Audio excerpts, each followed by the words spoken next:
what you want to say, baby, when you're alone in the darkest night. Maybe you can give your radio back. Open your heart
say, baby, when you alone in the darkest night, maybe you can give your radio open your heart. Hey everyone, welcome to the stream. Once again, we're talking about Anna Kasparian. I'm not sure how you feel about that. I'm not sure how I feel about that. But I definitely feel a lot better knowing that I am not banned or shadow banned, or I haven't had the same thing that happened to Bad Lefty and Soul Life happen to me on YouTube. I had a little scare in MR chat this morning, but it's all okay thanks to the Raptor gang. We got any Raptors in here? Any Raptors in the chat? Wait, you're mad at me for not being late? No, you're not mad at me. You're not mad at me. You're happy at me. You're refreshed even. There we go, get refreshed. Sometimes chat needs refreshing. And sometimes I need refreshing. But yeah, I had a little refresher. Welcome to stream, welcome to chat, welcome to this weird tropical island, I guess, that me and Luigi are on here. Hopefully it's not Coconut Island. Hopefully we won't have to deal with Vosh. We've dealt with Vosh enough. I feel like we got No, that is not music that I have the rights to. We gotta stick to music that I do have the rights to. That's what I'm trying to do here. This. There we go. Much better. I got all the rights to this music. Do we have a vertical stream? Yes, we do. Although, I gotta ask you, is it making me lag? Because I have the feeling I'm lagging. Like, I've been editing some of the video from the vertical streams, and I found that there is like a non-zero amount of lag, and I'm trying to fix that. I'm trying to do some things today that maybe might fix that. You went to a chiropractor for the first time today? It was awesome. You know, if we were H3, we would be watching right now probably a chiropractor stream of like them cracking someone's back, and like that's what. Oh my god, wait. Oh no. I'm moving this here. Sorry chat, I just have to have the light set up the way that I want it. You might have a bit of frame drop right now. Yeah, it's looking like it. I can see them dropping off. That's annoying. Well, I want to get that fixed eventually, right? Especially for editing videos. It's really important to have all of my frames in place.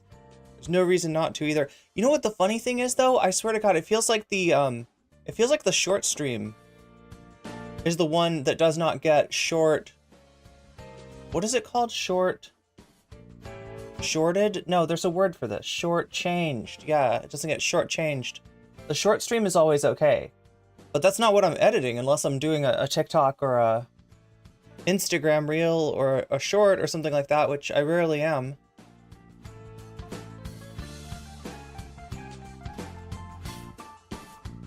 But yeah, we're all here, we're ready to go, ready to finish up some of the stuff that we didn't get finished up yesterday.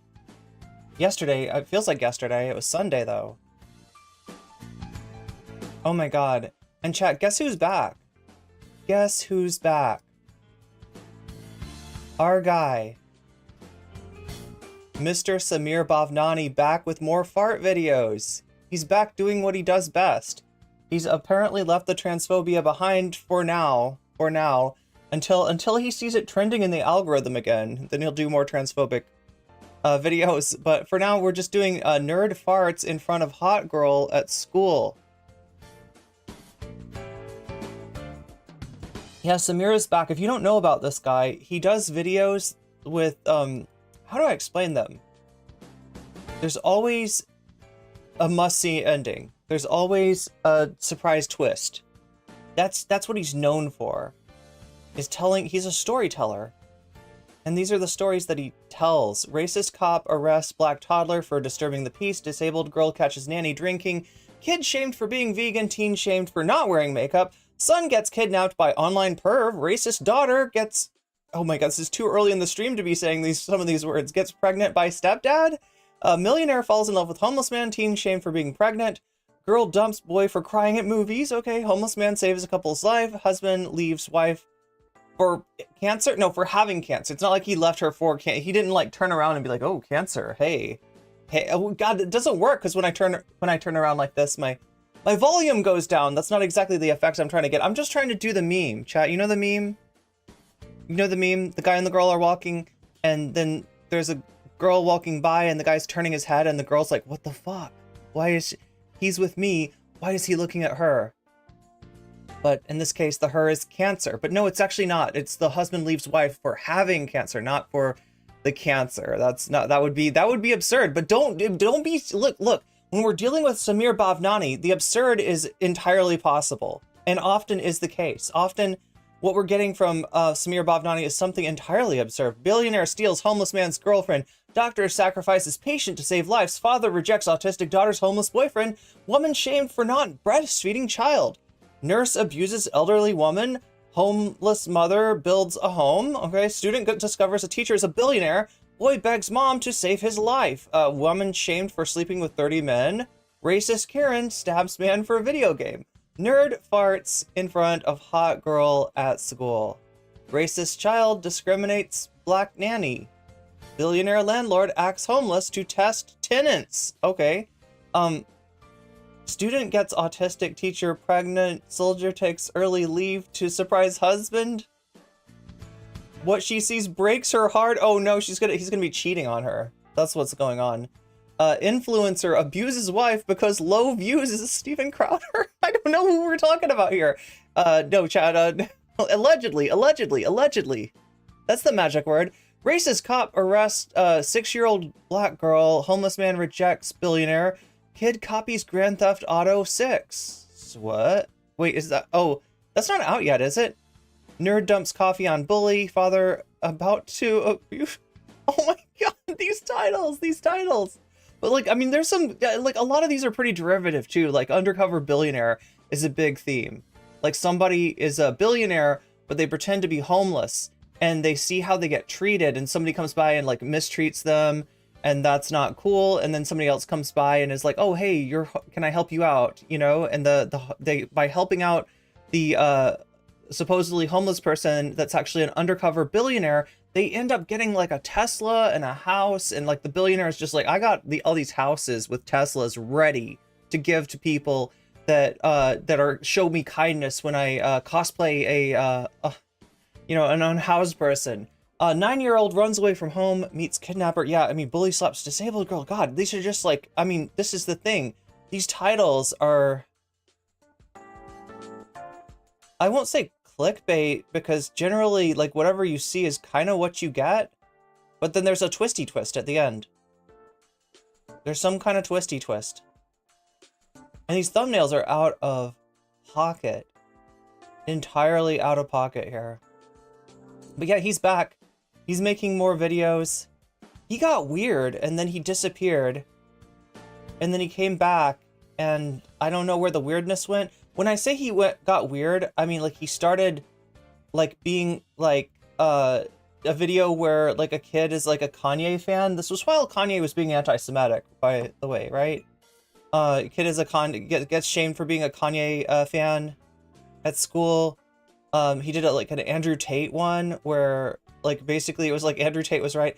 Karen throws Muslim off the plane. This is one of my favorite ones. The Karen throws the... He got some kind of animation software, and he like I don't think this did as well as his other videos, and that's why he hasn't done more of these videos. But yeah, this is kind of animation we're dealing with here. This is what we're dealing with here. Wait, can you see it? Is this too small? Am I standing right in the way of it? No, you can kind of see it. Here, let me make this slightly easier.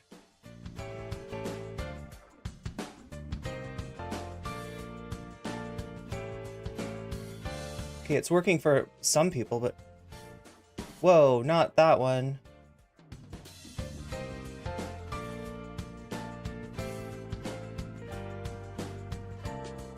Yeah, it's gotta be this way.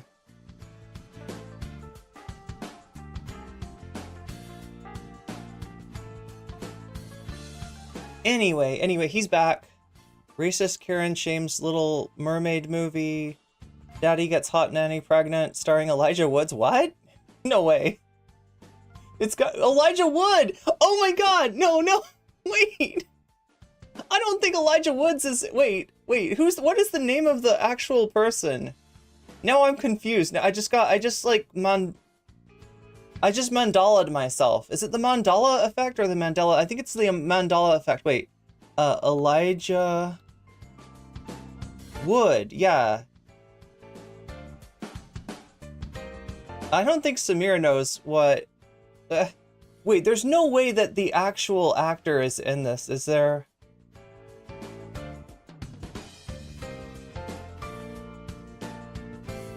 Wait, is it? So she was only 19 years old. Oh, wow. And then I was with her friend right after. What? No way. So this is what you've been doing instead of teaching. Wait, it looks like it. Yeah, how's life waking up to the same woman every day? It's not bad. We're getting a nanny today. Should give us some more free time. What? Shouldn't she be watching the kid? She started going back to work, so I could really use the help, especially since I'm working remotely. Dang, dude, is the nanny at least hot? Hey, Is the nanny at least hot? Oh my god. How are things with Luis? Is he back in town? Yeah, Smashing a bunch of chicks, I presume? he's living the life. I mean, ours is so great. Is this legit? Because I swear to god, in the thumbnail it says Elijah Woods, which is not the name of the actor, but in the thumbnail, in the title, it says, like, I don't know. I guess there's a chance that somebody could be like a fan of his, or could, like, you're not really a fan of Samir. Let me just explain this, right? Nobody's a fan of Samir Bavani, not even Samir Bavani, but you might be a fan of how ridiculous this man and his videos are. That's entirely possible. I would, classify myself that way. The first video that we ever watched of this was a dad spanks his daughter's friend. Yeah, his adult daughter's adult, everybody's over 18, right? But the dad sees that the daughter's friend, also over 18, is not very good, is disrespectful to adults, and therefore bends her over his knee and spanks her. And this is somehow like a good thing. This is a character building thing this is how Samir Bavani sees the world, right? The fucking dad that spanks the adult daughter's adult friend is not like, guilty of like assault, right? He is actually a good man, bringing values and character to the liberal dad who did not raise his daughter correctly. So, I mean, like, this is what we're dealing with. This is exactly what we're dealing with. What did you walk into? Samir Bavani, of course, but we're not really going to watch this, right? This is just a tease. This is just a tease while we're waiting for the real content, while we're waiting for No Comment Check to get her shit together and actually give us something real, right? I am edging you far too long with this stuff, but I just wanted to see this because I was like, wait, did somebody that actually is in stuff do a video with Samir Bavani? Is this really happening? I was just noting that he's back because he's been gone for a long time. His thumbnails have been gone. Does he still have his transphobic videos up, though? I want to know. Because that was the other thing notable about this guy. He's got, like, oh yeah, here's more of his suspect animation. Piggish man fights female mechanic over fender bender. Wow, these titles are great. The thumbnails are great. Everything's great, but I mean great in a not great sort of way. Oh my god. And yeah, he got so his two preoccupations are like trans people and flatulence, right? Husband divorces wife for farting is a classic Samir Bavani video. Husband dies from smelling wife's fart is another similar on the similar kind of wife copies Amber Heard, right? This is, and you can imagine what aspect of Amber Heard this wife is copying. Old man loses millions on the metaverse. I'm just wondering, like, right, because his like I said, his other preoccupation is trans people, and it's really complicated because he's got some videos that are like the trans people are the good people in the like in the video, but then he's got other ones where it's like a teacher tries to groom a kid into being trans, like legit. He like does the groomer libel as a skit, and her name is Karen. Her name is Karen. She's a racist Karen. Teacher takes a poop on his student's essay. This is another classic, Samir. Yeah, you can see kind of like how this guy's mind works, or at least how he interprets the dad vomits on Chinese boss, how he interprets the algorithm to work. Mother-in-law tries to burn daughter-in-law. Oh my God. Nanny forces gluten allergic boy to eat gluten. Oh yeah, there's a lot of like vegan, like, you know, bully forces vegan to eat meat. Oh, there we go. Woman dies from holding farts. Husband divorces woman for farting. He lives to regret it. Yeah, I don't even know. I don't even know. But yeah, this guy has been on this shit for like a long time. I'm just trying to see if the transphobic videos, if maybe he had, because like, look, he did some weird videos where he was like, yeah, Andrew Tate is right. And I kind of friend shamed for dating trans woman. Okay, so that's a trans positive video, right? That's a, you know, I mean, it's still offensive, but it's not offensive on purpose, as opposed to the Karen um tries to groom vegetarian forced girlfriend to eat dog? Vegetarian forced to eat beef. Wait, is it? Okay, yeah, I mean, this is just too much. This is too much. I think he might have taken his transphobic videos down. I think he might have had a change of heart, chat. Now he's just doing poop and fart content with, you know, random billionaires pretending to be homeless interspersed. Okay, sorry, chat. I'm getting entirely too distracted. How are you though? How are you doing? I respect his math skills for being able to find the lowest common denominator. Yeah, you got it, Ryan. You got it. Looks like AI is trolling humans. Maybe Samir Bavnani's AI. That would be funny. That would actually make so much sense. Yeah, teacher poops on student's essay. I don't know, chat. Like, I don't know if you like we're a politics channel here. We're a politics channel, okay? Samir is back. Yeah, that's right. We're a politics channel. We're trying to do politics here. We're not trying to do poo-poo pee-pee content like Samir Bavnani. But I don't know. Maybe he's working with a different algorithm. Maybe his algorithm likes the poo-poo pee-pee. You know who else is poo-poo pee-pee? This guy right here. Senator John Fetterman.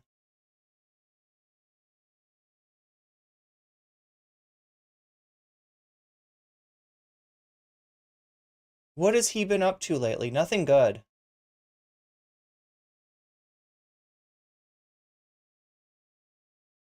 In front of my house, I've displayed the posters of innocent Israelis kidnapped by Hamas. They will stay up until every single... He wants somebody to take these posters down, though. Oh, sorry, in my front office. No, so this is in his office. Okay. So this is not the...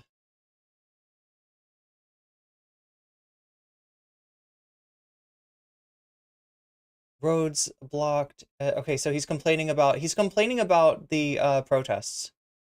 He's complaining about people blocking the roads on tax day.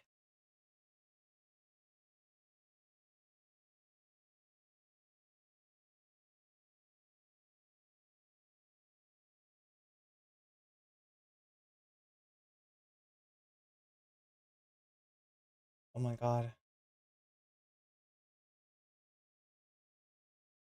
Oh my God. Editorial in New York Times, military aid to Israel cannot be unconditional. Fetterman says no conditions, no conditions, right?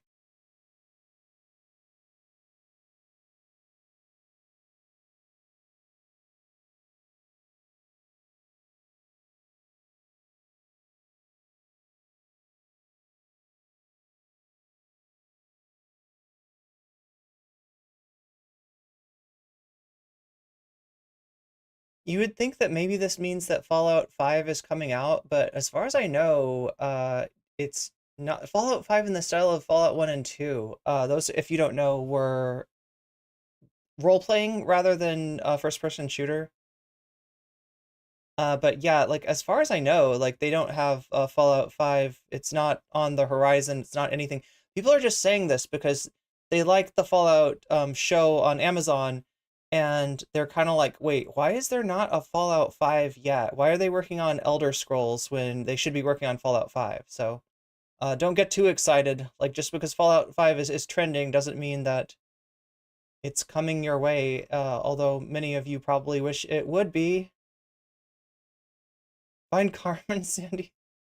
Oh my god. Yeah, because you have to find anyway.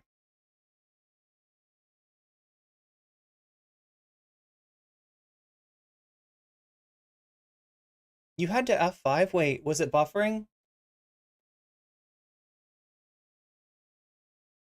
You are painting a lady. Nice.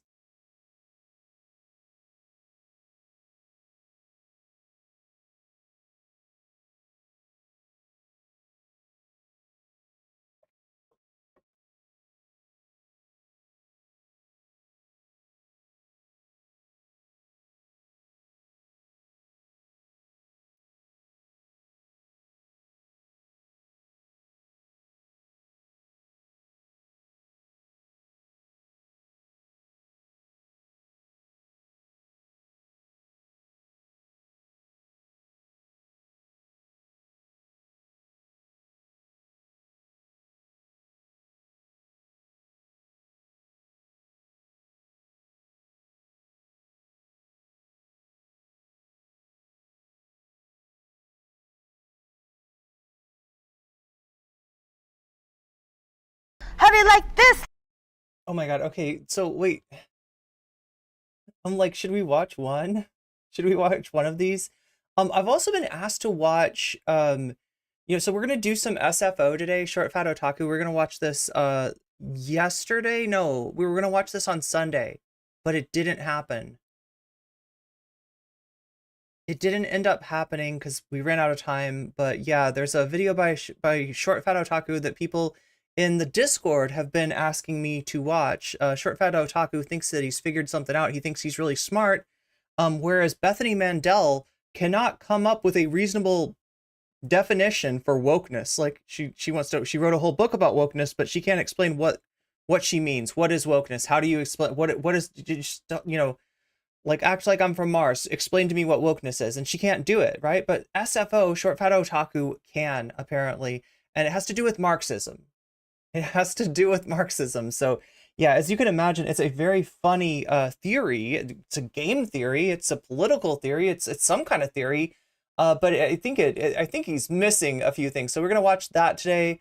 We also have some more Zena and Poppy going on, if you remember. The whole Zena and Poppy thing started when Poppy accused like an ex, somebody that had been in the Poppycule of SA. And the incident in question was that they'd been intimate with each other, and then this person had broken up with Poppy afterwards. So somebody had a sit-down interview, not a sit-down interview, a Discord interview with No Flake, the victim of Zena and Poppy, and we got a little bit more of an explanation of what that was like. And yeah, it's messy. It's messy, as you can imagine. We're gonna do a little bit of that, and then the coming incel revolution by What If Alt His. Now, one in chat if you know who this is. One in chat if you're familiar with what is Alt Hist. What is Alt Hist? Did I say that wrong? I probably said that wrong. What if Alt Hist? Sorry, not what is Alt Hist. You are streaking indeed, Natalie. Welcome to the chat. Let us not forget that Fetterman chased down an innocent black man and held him at gunpoint with 20-gauge shotgun until the cops showed up. While he was mayor. Wait, where was he mayor?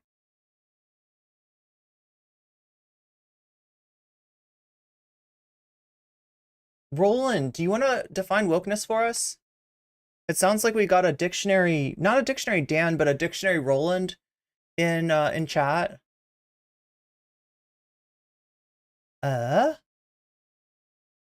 You watched the wait, FSO? SFO video? Is that what we're talking about?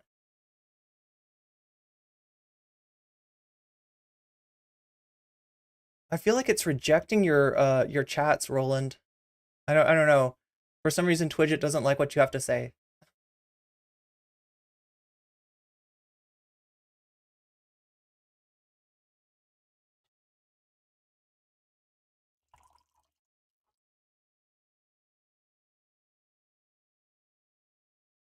But hey, Roland, I got an idea. You want to know what is a woman? Why don't you try talking to one? Why don't you ask her? Oh shit, is that scary? I'm sorry. Look, we got an incel revolution coming up with what is alt hist. I'm sure Roland will be rolling in the aisles for that one.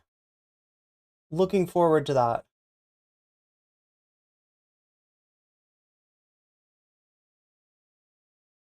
Oh my god, I love that my music, my like neighbor's music is like louder than.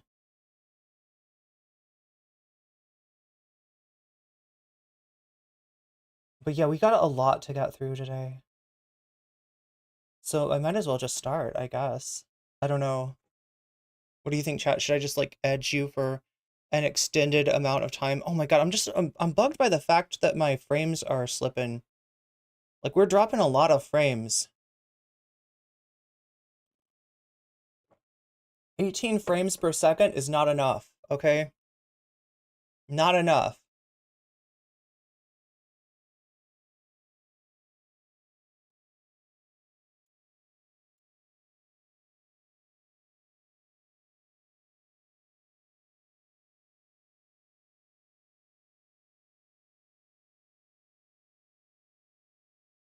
Oh yeah, there's another one that's like pro-trans, right? Boss fires transgender employee.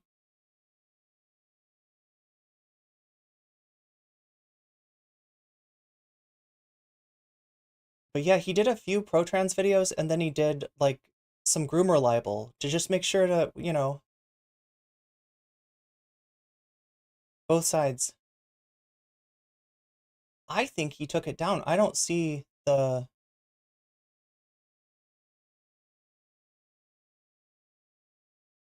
I don't see the groomer video.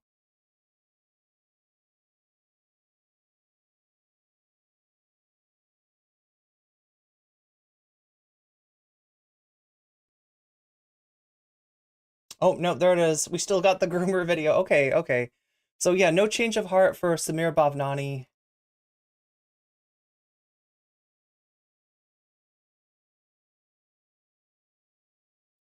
Let's see what's up with this kid. How do you like this, lettuce Bugs Bunny? How do you like this lettuce, Bugs Bunny? We're starting off strong. You're just wasting food! It's not even food, it's barely a condiment. He's dissing lettuce. How could he? You little vegan boy, you would have strength if you ate meat like me. Please, Kevin, stop! I'm just controlling myself. Eating all that meat has made you aggressive and mean. You're going to get a heart attack. Shut it, wuss. I better see you eating some meat today at lunch or I'm gonna punch you in the face. Got it?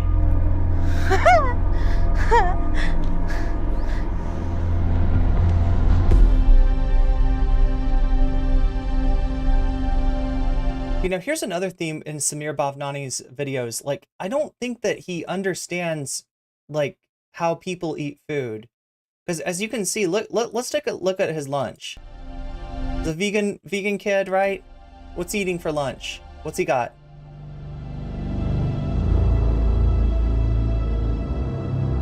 Hey, Bean Sprout, checking out Amber? Hey, what? No, I wasn't. Don't lie, I just saw Are they gonna show it? you. Yeah, so what, Kevin? What are you doing anyways? Do we have anyone else to hang out with? Watch your tone, Grin Machine, unless you want this cabbage in your tummy. I'm just trying to help you out. Why would you do that? I heard she eats meat and loves meat eaters, bro. I'm just trying to take care of your health. Then you would know that being vegan is healthy. What, do you eat like 10 burgers a day? I'm pretty sure it's going to cause some health issues. Shut up, typical veggie boy. I'm healthy as an ox. I brought a steak. I brought a steak. My mom packed the steak for me, which is what I eat for lunch at school as a school child right? And you know, she put it in the breast pocket of my flannel shirt. That is how kids eat lunch. Do you not know this? Steak for lunch. Eat this in front of her and she'll be impressed. Got it? Yeah, okay. I swear to God, all the food looks like plastic or something. Ugh.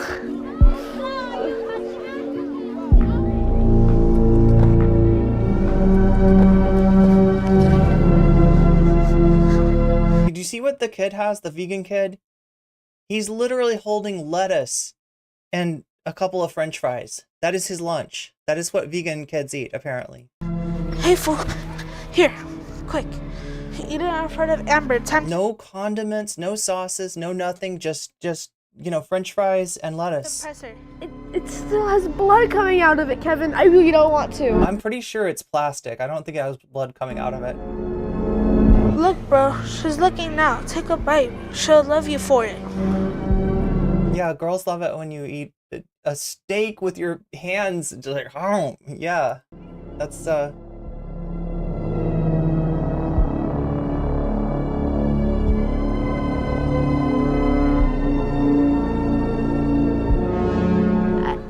I just can't. Come on, you veggie. Let's just eat it. No, please, Kevin. I don't want to. Here, just eat it. No, please, no. Stop. Kevin, stop it.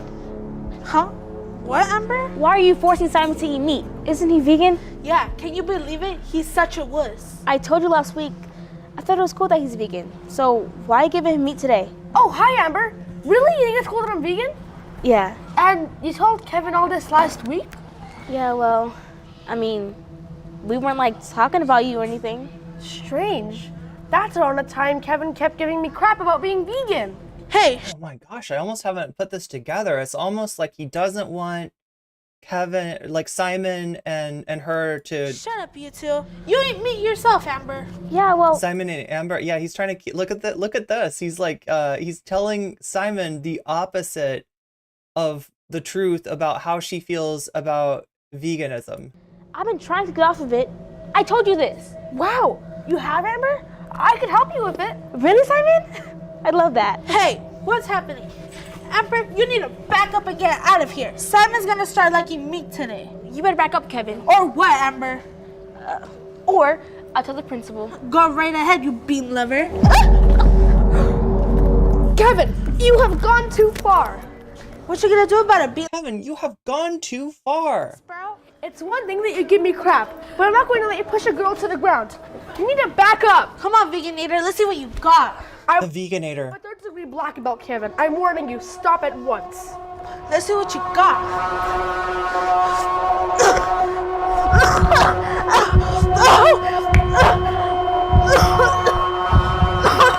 Oh my god! What's happening to Kevin? I don't know. Is he having a heart attack? I think so. Oh, God. Help. Call someone. He's going into cardiac arrest. I'll do CPR. Hello? My friend of high school, I think he's having a heart attack. I don't know. Kevin, is Kevin? I hope Kevin will be okay. I'm sure he will be. He looked fine in the ambulance. That was really brave of you. I mean, look, he's not having, like, he's got to be choking on that. Like, who, yeah, everyone knows women are only into men who eat raw meat. Salmonella is sexy. Well, yeah, so the food was uncooked. I think he choked on it, right? That's not generally how you eat a steak. I don't eat meat, and even I know that. Eat the lunchroom steak. I mean, I guess, yeah, if school lunch did provide a steak, like, that is probably what it would look like. But I don't remember ever getting steak at my school, so I'm thinking. You can see her mic? Oh no. Yeah, some real quality here, some real quality. And that's what vegans eat, is they lettuce wrapped around French fries. You really saved his life. I mean, you did too. And thank you for standing up for me during lunchtime. Of course. I really do think it's cool you're vegan. I'm surprised Kevin was telling me the opposite. It's so strange. I can't figure it out. Why would Kevin be telling Amber that Simon why would Kevin be telling Simon that Amber only likes guys who eat meat when it's really kind of like the opposite. Strange. After what I told him. Well, clearly he was lying. He learned his lesson the hard way. Yeah, true. I don't want him to learn it the hard way though. Can you help me be vegan? Of course, yeah. I'd love to. Awesome. I'll make you burgers tomorrow using this new... He's got like almost like a dare, you know, like the drug awareness resistance thing. Like he's got almost like a dare approach to advocating for veganism. Like, right? It's like so unrealistic. Like, yo, you better go vegan or else you're going to have a heart attack in 6th grade. You're gonna have a cardiac event in 6th grade if you don't go vegan. Beyond meat patties I got from the market yesterday. Really? That'd be so sweet of you.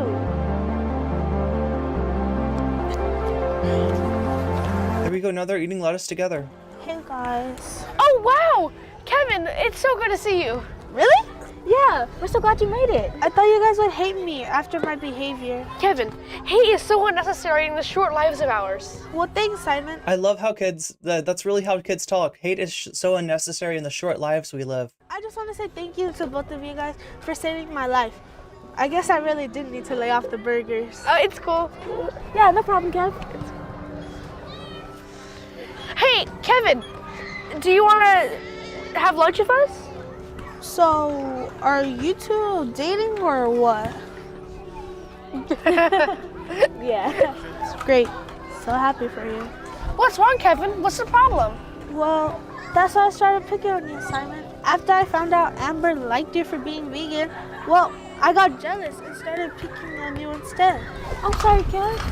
I didn't know you felt that way. It's cool. Anyways, I can't even enjoy my beef burgers anymore. My mom and doctor got me stuck on this gross vegetarian diet. It doesn't need to be gross. Yeah, right.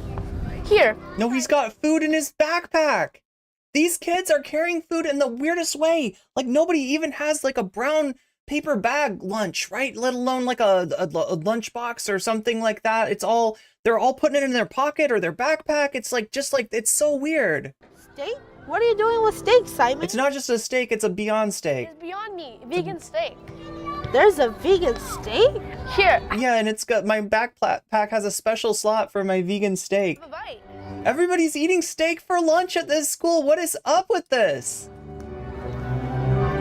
Hey, what? This tastes like really good steak. You sure? It's rubber. There's no, like, did you see it? He couldn't even bite into it. This is vegan. That is not real food. 100% vegan. That is not real food. Have it. I brought my lawnmower. I'll just have some grass today for lunch. Oh my god, he's a self-effacing vegan joke right there, right? Wow. If I knew vegan steak tasted this good, I would have been vegan a long time ago. Well, it's never too late. Don't bully people. See, so it's wholesome. It's a life lesson, right? This is another theme in the like, Samir, even as trashy as his stories may be, as trashy as his thumbnails may be, as trashy as he might be, he always tries to wrap it up with like a message, like a wholesome message. Now, sometimes that wholesome message is like, you should spank your adult daughter's friend to teach her some manners, right? Sometimes that's the whole, so his idea of wholesome is a little bit out of pocket, but Who are different, especially when you lack knowledge about them. Instead, you could learn from their differences and incorporate them into your own life, which may help you grow like a plant. like a plant. Oh my god, there we go. Diversity and refrain from judgment. It's so weird. It's such a weird mix of stuff. It's like transphobia,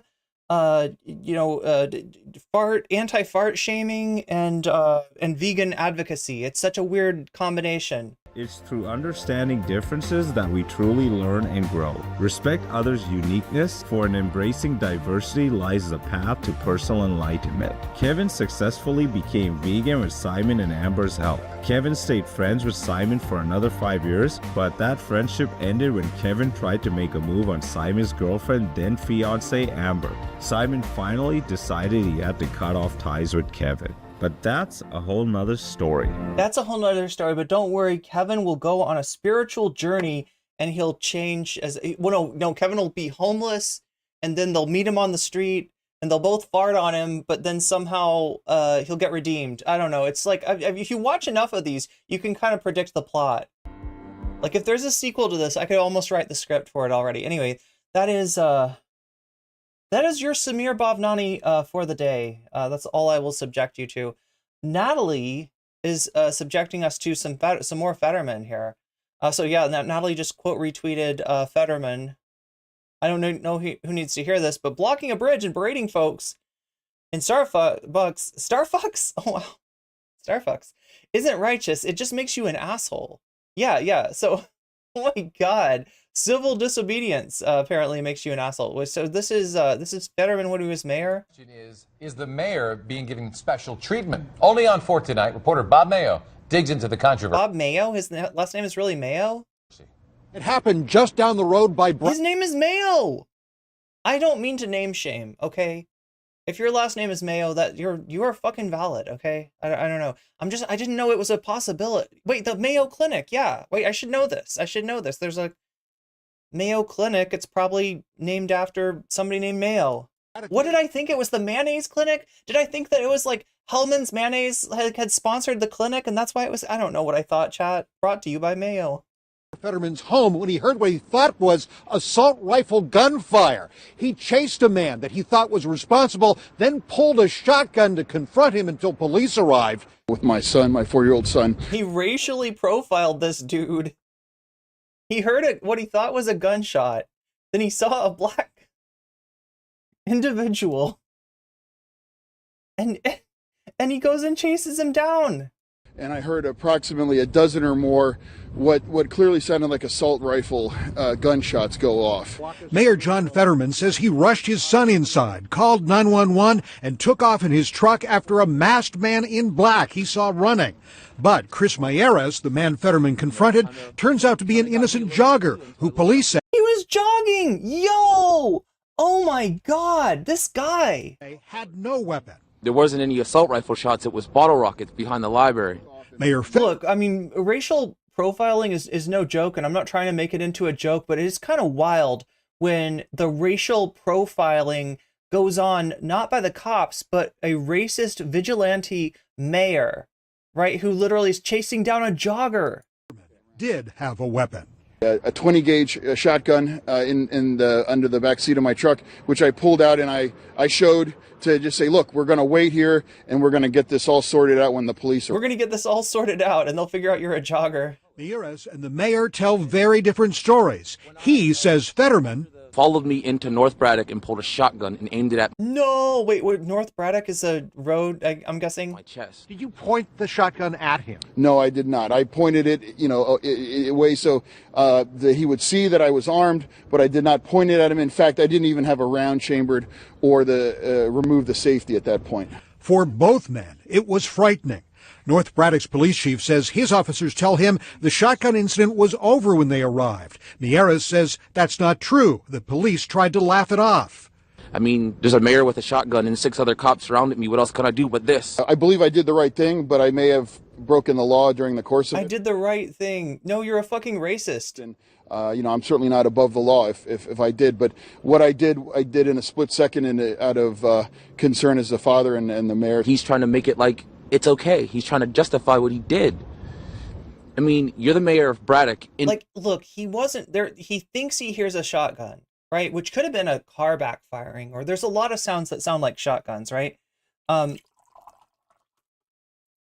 he goes outside. Like, that's the wild thing to me. It'd be one thing if, like, somehow he thought he saw this guy, like, he had an umbrella, and from the angle that he was at, it looked like it might have been a gun or something like that, but this is not that. He's fully inside, hears a sound, goes outside, and there's a black dude jogging, and he's like, oh, there's the fucking perp right there. There's the perp. We got him. Let's go get in the truck, pull out the shotgun, and make a citizen's arrest, right? That's a mayor's arrest. I don't know. Braddock with a shotgun.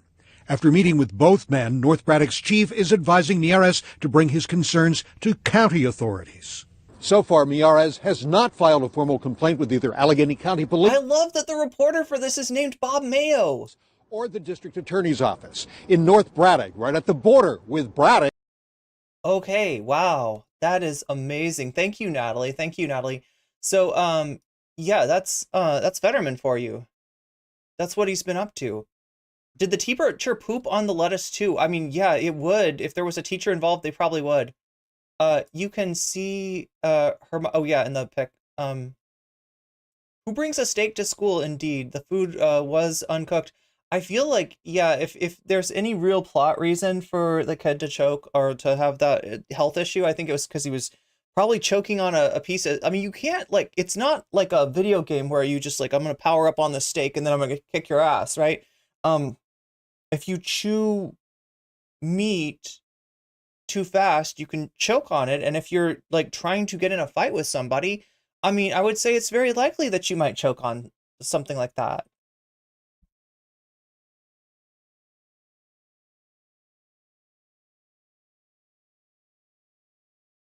We got the fight. We got the fight. Samir collab with the Liver King. When? No, he would fight the Liver King. Like, I think Samir's like very anti meat.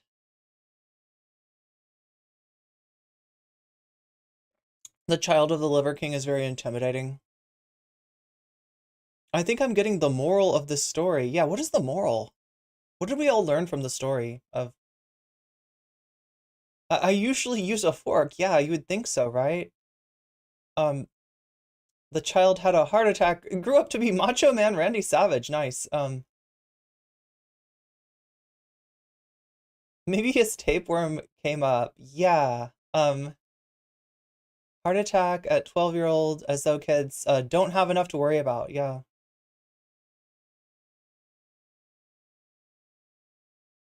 I usually go to around my high school with raw steaks in my pocket. Didn't we all?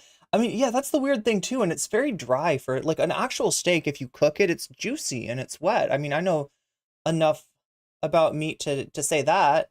Yeah, it's definitely, there's some fat shaming. That's what I mean, is it's like it's wholesome according to Samir, right? And according to Samir, wholesome is accusing your child's teacher of being a groomer. If your child comes home with nail polish, it's because the child was clearly groomed.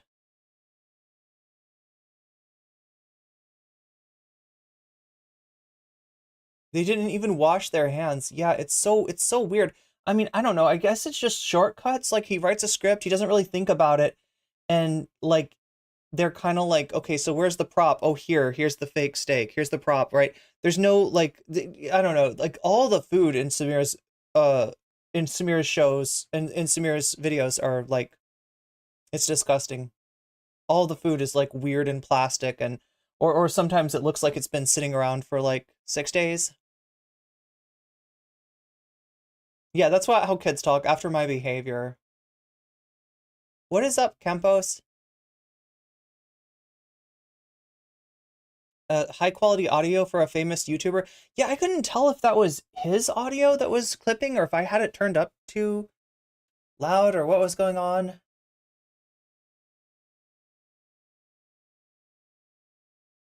Yeah, eating plain lettuce. It is not even wrapped. It's not even a lettuce wrap. Yeah.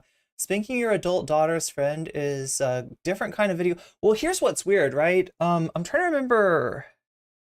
It was either Adrian Vixen or USA Hole that we raided into on Twitch, and they both have a plugin for their OBS where if somebody raids them, it plays a clip of that person. Which I don't know. Maybe I should do it. Maybe not though, because like this always pulls the weirdest clips for me. Like one time I've had it pull up a clip where I'm just chowing away at some like hummus and you know, like celery or something, just eating really loudly. But yeah, like this time it was the Samir video, like, right, the clip of me reacting to the Samir video of like this old, oh, that's the other thing that was weird too, is his casting. His casting is very suspicious, right? Because it's supposed to be, you know, the daughter is supposed to be like 19 years old, like, right, she's an adult daughter. But the you know, so you could imagine like the father might be a little bit older, might have some salt and pepper. No, this is like they got a 67-year-old to play the father. That's the father. I mean, I guess it's theoretically possible.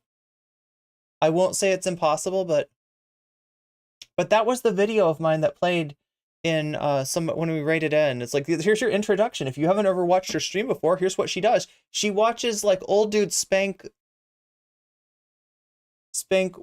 women. That's what she's into. Yeah, that's what her stream is like. It sounds like a porn. That's the thing that's so messed up about it. Yeah, is like I just wonder like who's watching this besides me. Did he just lick raw? I don't think it was supposed to. It wasn't. Did it look raw? Does it look raw? It looks, to me, it looks plastic. It looks like fake food. It looks like prop food. It looks like, yeah, he probably bought that from Amazon. Like there's like some prop steak or something. Makes a video.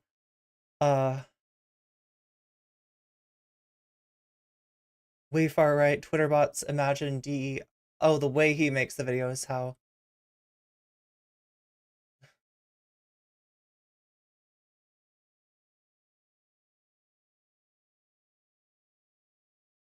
What is this extended universe? The extended universe of Samir? You don't want to know. Hype for Manor Lords. Wait, what's Manor Lords? Did Mayor Mayo, wait, Mayor, is Mayor Mayo Buttigieg? I'm trying to remember Mayor, yeah, the guy, the reporter's mayor is the Mayo. The mayor is Fetterman.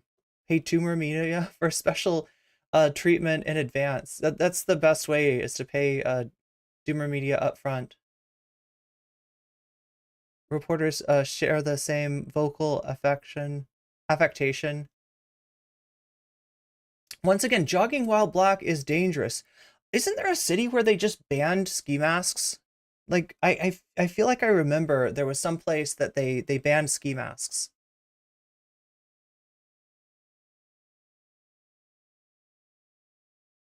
He claimed it was an assault rifle going off. He should have claimed it was a JDAM, but the jogger didn't have an assault rifle because he's jogging. Fetterman is using the, oh my god, I can't read. Oh, the acorn defense. Yeah, basically, it's the acorn defense. You cannot conceal an assault rifle in your jogging outfit. Yeah.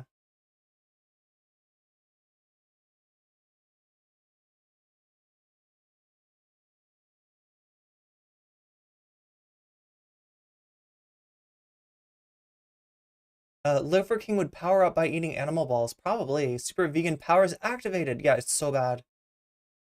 So unbelievably bad. But we're going to watch some other bad stuff today. I hope you're ready for this. I hope you're not put off by terrible content that is still somehow enjoyable. I mean, if that kid is just eating lettuce and bread, oh yeah, his life, that is not sustainable veganism. Yeah, okay, so like this is not a diet channel, this is not a veganism channel, this is not anything like that. But I will tell you, my advice, if you're going plant-based, remember that animal products tend to have like a higher density of calories right, versus like something like a salad, right? So you kind of got to eat more, right? You got to eat more than you're used to, and maybe concentrate on some things that are they're going to have a little protein in them, like some rice and beans, or I guess the Beyond Burger, tofu, tempeh. There's a lot of stuff. There's a lot of vegan stuff that has protein in it. But some people, when they're going vegan, they just like they take the meat that they're eating and they just cut that out and they don't replace it with anything.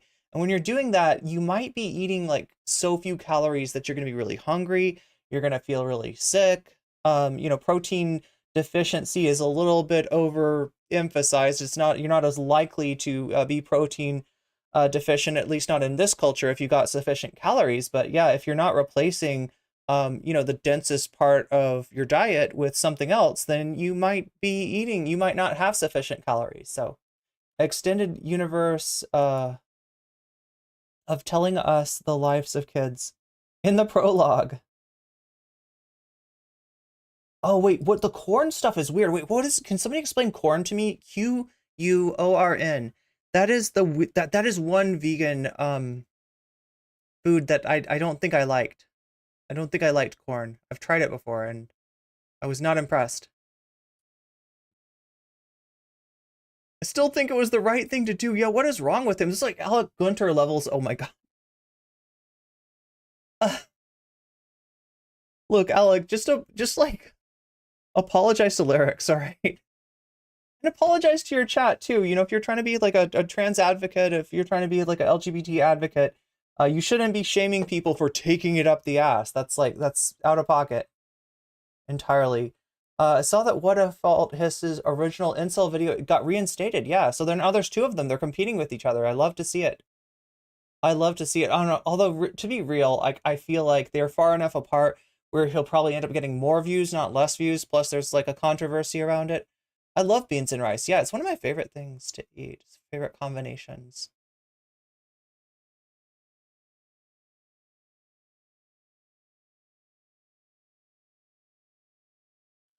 All right, so let's get going. Let's get down to business.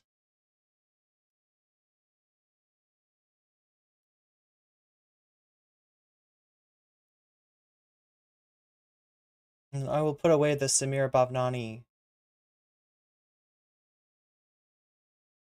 How do you like this, Lennox Bugs Bunny? Stop it, Kevin, you're just No! rude.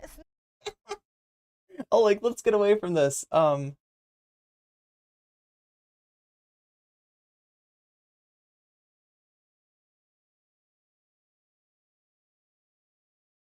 Where is the SFO video? I'm trying to find this.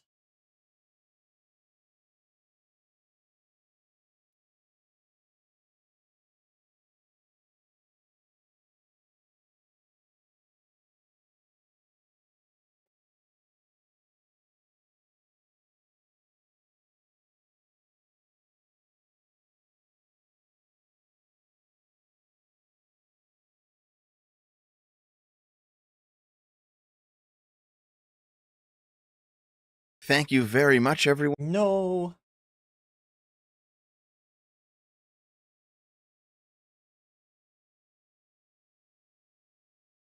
Okay, woke is Marxism. There we go. I don't know why I didn't add this to my playlist yet, but here it is.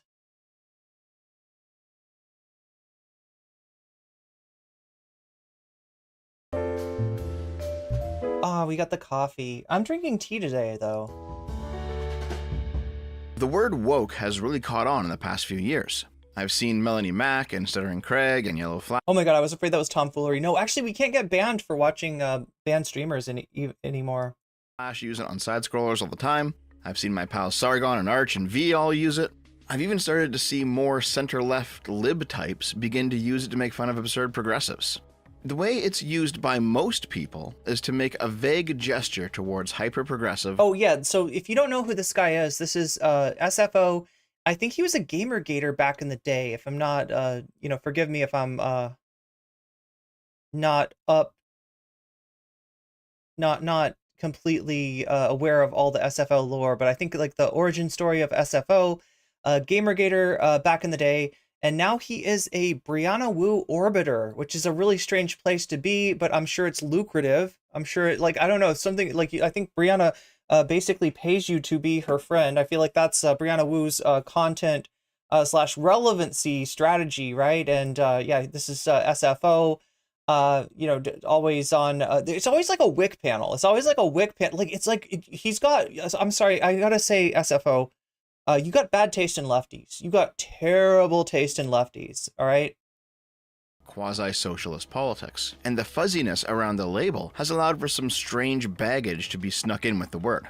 For example, I've seen people refer to Sweet Baby Inc. as woke, which fits. But I've also seen people declare that simply having a black person in a video game or a TV show is woke, which is frankly ridiculous.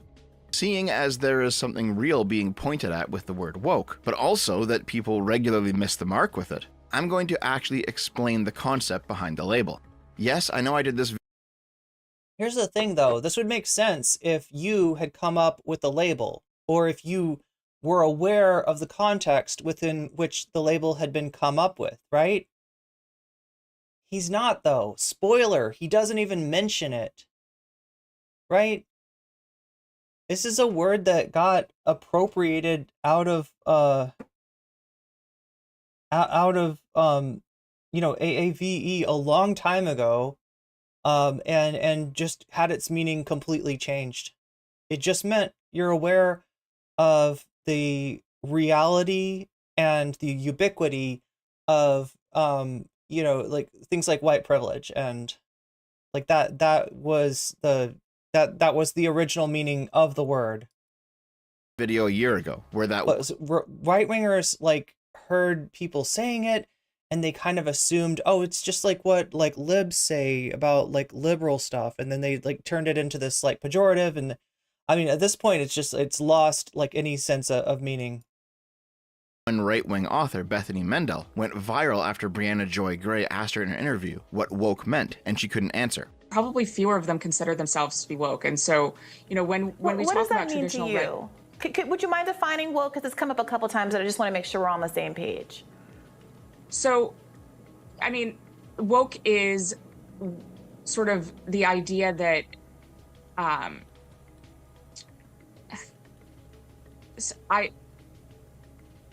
this is going to be one of those moments that goes viral. I mean, woke is something that's very hard to define, and we've spent an entire chapter defining it. But frankly, I'm not satisfied with my work back then, so I'm going to take another crack at it. Let's start with what I actually did do correctly, though. Last year, some dumb online lefty pulled the same card on me, asking me what wokeism is. I replied with this. Wokeism is the... First of all, calling something wokeism is cringe, right? You just need woke. You don't need to put an ism behind it. It's terminally online. Like, I'm worried about Dev's health, not for any sort of like dietary reasons or any sort of, you know, choking on, you know, steak while bullying some kid into eating, you know, meat sort of reasons. But I just feel like Dev might actually hurt himself by being too cringe, because fucking saying wokeness. Okay, so woke, right? Misappropriating, misunderstanding, mischaracterizing, utilizing, you know, treating with a level of dignity like you're talking about a real thing. Like, that's pretty online. That's pretty freaking online, right? You combine it and you turn it into wokeness, and you say that wokeness is a thing. We got to end wokeness. We got to do something about wokeness. That's more cringe. That's more online. That's you know, chronically online. But when you turn it into wokeism, this is terminally online, and this is where I start to worry about the possibility, the very real possibility, that Dev might actually die of cringe. And that would be TOS. We can't have that, Dev. We can't have that. Ethics and processes of socialism expanded beyond class struggle to include race struggle, gender struggle, sexual struggle, and any other near infinite number of... Okay, so do you see what he's saying? Ethics and processes of socialism. Now, first of all, you know, when you're starting off with ethics, I feel like you might be missing Marx's point entirely. But we haven't invoked Marxism yet. We've invoked socialism. Ethics and processes of socialism expanded beyond. So it's like socialism for class, race, gender, sex, and he would probably say gender identity, or you know what I mean? Like, this is what he's getting at, right? A near infinite number of marginalized groups as defined by intersectionality. Marginalized groups as defined by intersectionality. So in other words, he's trying to say it's a combination of Marxism, and I'm assuming that, right? Because he talks about Marx later. Maybe you haven't seen this yet, so I'm spoiling it a little bit, but this ended up being a good enough definition that I've seen it repeated a few times online, even by random people I don't know or who don't follow me. So hey, if this is going to end up being my main contribution to the wider conversation, then you really might die of cringe. That's fine by me. But let's go a bit deeper into this description. I'm worried about you, Devin. You're in danger. And really figure out what makes it work. When I'm saying socialism here, let's start with the basic definition. Socialism is an economic and political philosophy encompassing diverse economic and social systems characterized by social ownership of the means of production, as opposed to private ownership. It describes the economic, political, and social theories and movements associated with the implementation of such systems. I'm going to go on a long commie diatribe here, so I want you to know right now, I personally don't support... Yeah, just in case you're tempted to classify Dev as a communist from the fact that he has read maybe like the Wikipedia entry on socialism, maybe a little bit of the Wikipedia entry on Marx, right? Don't think that, like, right, because most conservatives, they're going to be tempted, they're going to be pulled over to like, oh my God, this guy knows what Marxism is. This guy's using some actual terms. That sounds pretty socialist to me, brah. this stuff, I am describing to you the ideas of the communists. I don't need to add more fuel to the communists. So communist, socialist, Marxist, it's all the same thing already. So we're Wikipediaing the fuck out of, not even Wikipedia. I feel like Wikipedia would have these concepts disambiguated. Dev is a communist fire. And like, you're going to notice as we get into this, that there is actually another ism that Dev is confusing this with. There is another ism at play here that might actually fit the project of what he's trying to do in not defining the actual word woke, because I told you before, what that is and where it comes from. But to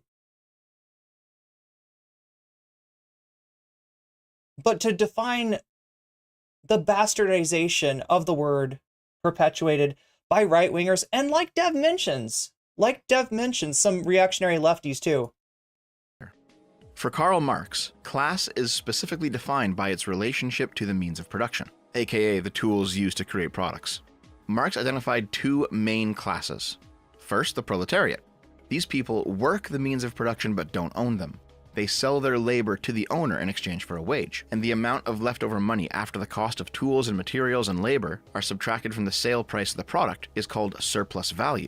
Marx believed the owner stole the surplus value from the proletariat.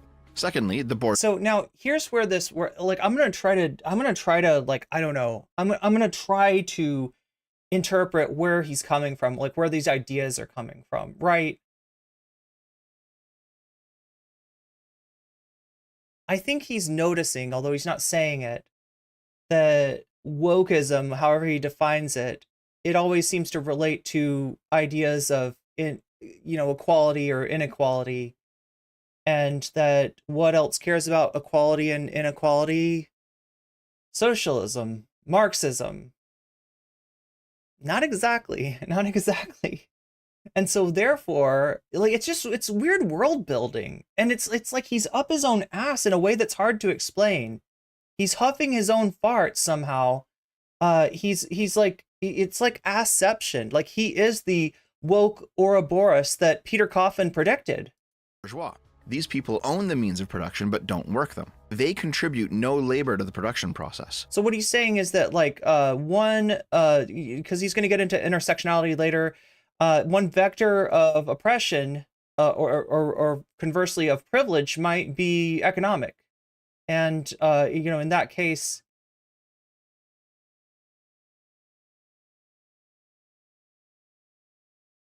so therefore, because these concepts have to do with privilege or oppression, with access to the means of production or non-access to the means of production. Therefore, these things are like, he's kind of jamming stuff together. Like he's very much jamming a star-shaped block through a round hole. They make their money simply by extracting. He's going to make it fit. From it. This is the surplus value if we're talking about manufacturing a physical good. Okay, so this is what I mean. This is what the righties are going to think he's a socialist, because, like, right, they don't get into the surplus value. They don't get into labor theory of value. Right? And some of them, you almost get the feeling that they think that even by touching this, even by engaging with these ideas, that you are befouling yourself, you are dirtying yourself, you are somehow getting the communism on you, and you better watch out because it might turn you into a ghoul, a la Fallout. I don't know. Like, it's like radiation, basically. Communism is like radiation. You get too much radiation, you turn into a ghoul. It can also literally mean rent if the person in question is a landlord whose product is housing. Marx identified product is housing? Two other classes which aren't important to the topic. The lumpen proletariat and the petty bourgeois. These two are their own topic for another time.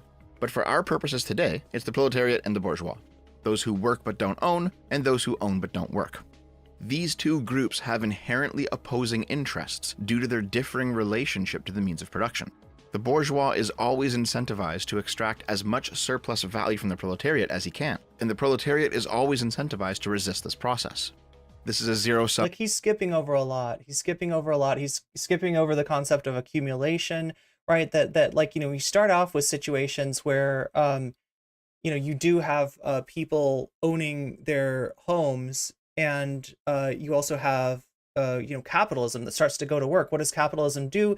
It takes the surplus labor value and extracts that as profit, and at the same time it's extracting on the other end through through marking up the product that it sells. So it's kind of it's taking stuff from the workers, and over enough time enough stuff is taken away to where you get to a point where people don't own their house, people don't own their home. And it's like the land. I wouldn't put the landlord on the same page as the factory owner, in other words. Game, whereas one class achieves what it wants, the other must necessarily lose just as much. Marxists believe that these inherently opposing interests cannot be aligned or coordinated. It doesn't matter if an individual bourgeois member is a good person, or if he's willing to give back some of the... But go a little bit further and say it's not about the ethics of, Marxism is never about analyzing the ethics of a person, at least not workable Marxism. If you get too caught up in this idea of nobility coming from exploitation, and ignobility coming from being exploited, and ignobility coming from doing the exploitation, you're sort of missing the mark. Because what we're trying to change here is not the people, but the means, the mode of production. Surplus value in order to placate his workers. His existence requires at least some exploitation, and the only way to not exploit is to not be bourgeois and provide labor to the enterprise. Any negotiation between these two classes is necessarily always temporary, as over time their class interests will reassert themselves, and the space gained by the negotiation will have been spent. Therefore, class conflict is inevitable. As capitalism advances, the bourgeois becomes richer, the proletariat becomes more desperate, and the tipping point of revolution will always be reached. You can't squeeze a dry stone. At some point, yeah, when left to its own devices, capitalism becomes untenable.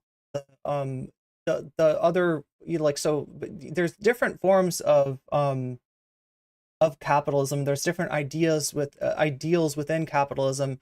You could just look at something like liberalism, conservatism, and libertarianism, right? Libertarianism has almost a fetish, not in the sexual sense, but in the other sense of the word fetish, fetish for the free market going unperturbed, right? The market making its own solutions, the market being its own justice, its own logic, its own morality, right? If you read Ayn Rand, literally the woman that was buried with a dollar sign draped over her coffin, looked at a person's accumulation of wealth as being the closest metric that we have to the amount of virtue, the virtue of selfishness that a person possesses. That literally you could sort of judge people by their wealth, which looking at her doesn't do her very well, since she was on she was on all kinds of social support when she died. Marx's historical materialism is his theory of history, his attempt to explain why human history unfolded the way that it did. His conclusion was that it was this class conflict that was the primary driver of history. All of the various wars and revolutions, and the creation of new states and new philosophies, and all other human action, they all had their source in the growing economic divide between those who work and... See, you're missing something, right? Because historical materialism goes back further than capitalism. It goes back to feudalism, right? It examines other modes of production, in other words, including things like primitive communism, right? So it's not he's oversimplifying it because he's getting it off of Wikipedia. Those who own, and the or from a 101 class. I don't know, you might have taken some class, Devin. I don't know. Class conflict this divide creates. As a freshman. Marx was obviously wrong about Sorry. this. History is littered with the examples of people, of classes, of whole countries or kingdoms doing things for non-economic reasons. But nonetheless, the Marxist analytical lens is the lens of class. Non-economic reasons. No, it's not that. It's non-material reasons, right? I don't know. Class conflict. And the people who take that lens up, whether they are nominally left-wing or right-wing, doesn't matter. They are some flavor of socialist. Materialism in general is about viewing things less as, it's opposed to, like idealism. Even if they disagree with Marx in all respects. So, when I said wokeism is the ethics and processes of socialism, here's what I was referring to. The processes of socialism? Wokeism. That's the belief that class conflict drives everything. The proletariat and the bourgeois have an inherently different relationship to the means of production. This difference creates opposing class interests, and these interests are irreconcilable, meaning that class war is inevitable. Negotiation can't solve the problem, it only serves to... Not class war is inevitable, like class war is going on all around us. It's just that the workers are losing.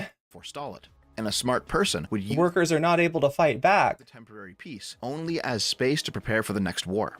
The workers, in some cases, are too caught up into other things like wokeism to realize that they are workers and they do have class interests that's inherently opposed diametrically so to the interests of those whose way of existence is to control the means of production. Of socialism? That's referring to the moral superiority of the proletariat. The bourgeois are the exploiter class. They are the ones extracting the surplus value from the proletariat. They also wield... So now you're getting into idealism without even realizing it because you haven't even grokked this part of socialism. Like, they are the exploiter class. They are, like, almost getting the feeling that inherently so they are the exploiter class. They are, you're getting, like, this is what I mean about the ethics not being, not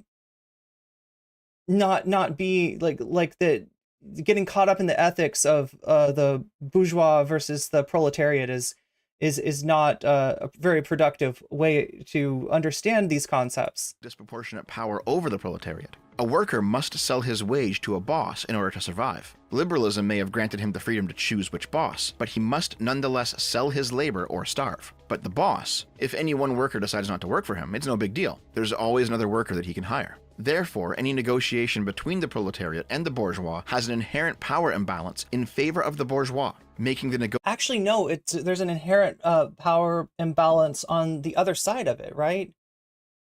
But what's missing and what makes it so that the power is on the side of the bosses is the fact that there's no class consciousness. So until workers look at themselves as workers and see the connection that they have, see the common interest that they have, and see it as opposing the interest of those who control the means of production, then yeah, there's a power imbalance in the other direction. But like literally the other thing that capitalism does is concentrates ever greater amounts of wealth in the hands of ever fewer people, which is why a lot of what Marx talked about in terms of theory wasn't put forward in the with like ethical framing, was put forward with material framing, right? It was not idealistic in its nature, but rather analytical in a material sense of like what happens when you put more and more wealth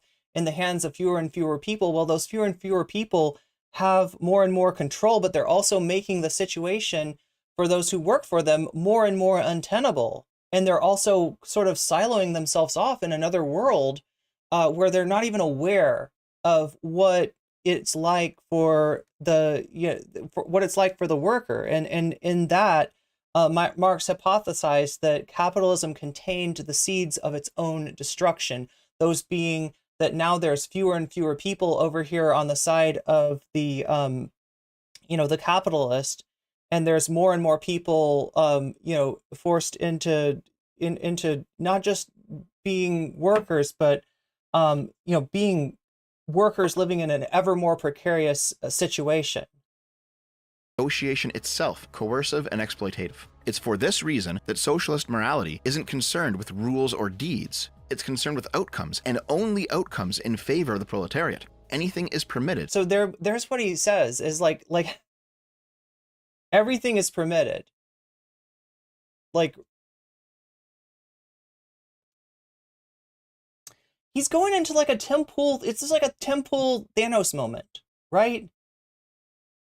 He's projecting this weird version of utilitarianism onto Marxists, and assuming that because of that they're they're losing their humanity. They're losing their sense of what's wrong and what's right, and that the morality is instead the proletariat good, bourgeoisie bad. And I feel like in doing so, you're projecting a little bit of conservatism where it doesn't belong. As long as the proletariat serve to benefit. Because without realizing it, you have just proposed a hierarchy. We'll get into that a little later. That's going to become important. This is why you might see a leftoid online analyze a situation by asking who's being exploited or who has the power when talking about morality. Because look, SFO, if you're going to say leftoid, say it with your chest. Okay, at least Chud Logic can manage that. This guy knows that the shit that he's saying is terminally online. I feel like he perceives his own cringe, and he's not in that state like Chud Logic where you're not able to smell your own stink, right? If like this kind of like use of terminology, rightoid, leftoid, whatever, terminally online terminology, right? It only works when you are not aware of your own cringeness, and I feel like SFO, I can almost hear it in his voice. He's like, I guess I'll say left. I guess it's not what we're saying. Are we saying leftoid? Are we saying wokeism? I guess like we'll go with that. We'll go with that, right? Contrary to the liberal idea of a universal moral principle, for the socialist, the exact same action can be good or evil depending on the class of the target. Put simply, this is the liberal idea of a universal moral principle.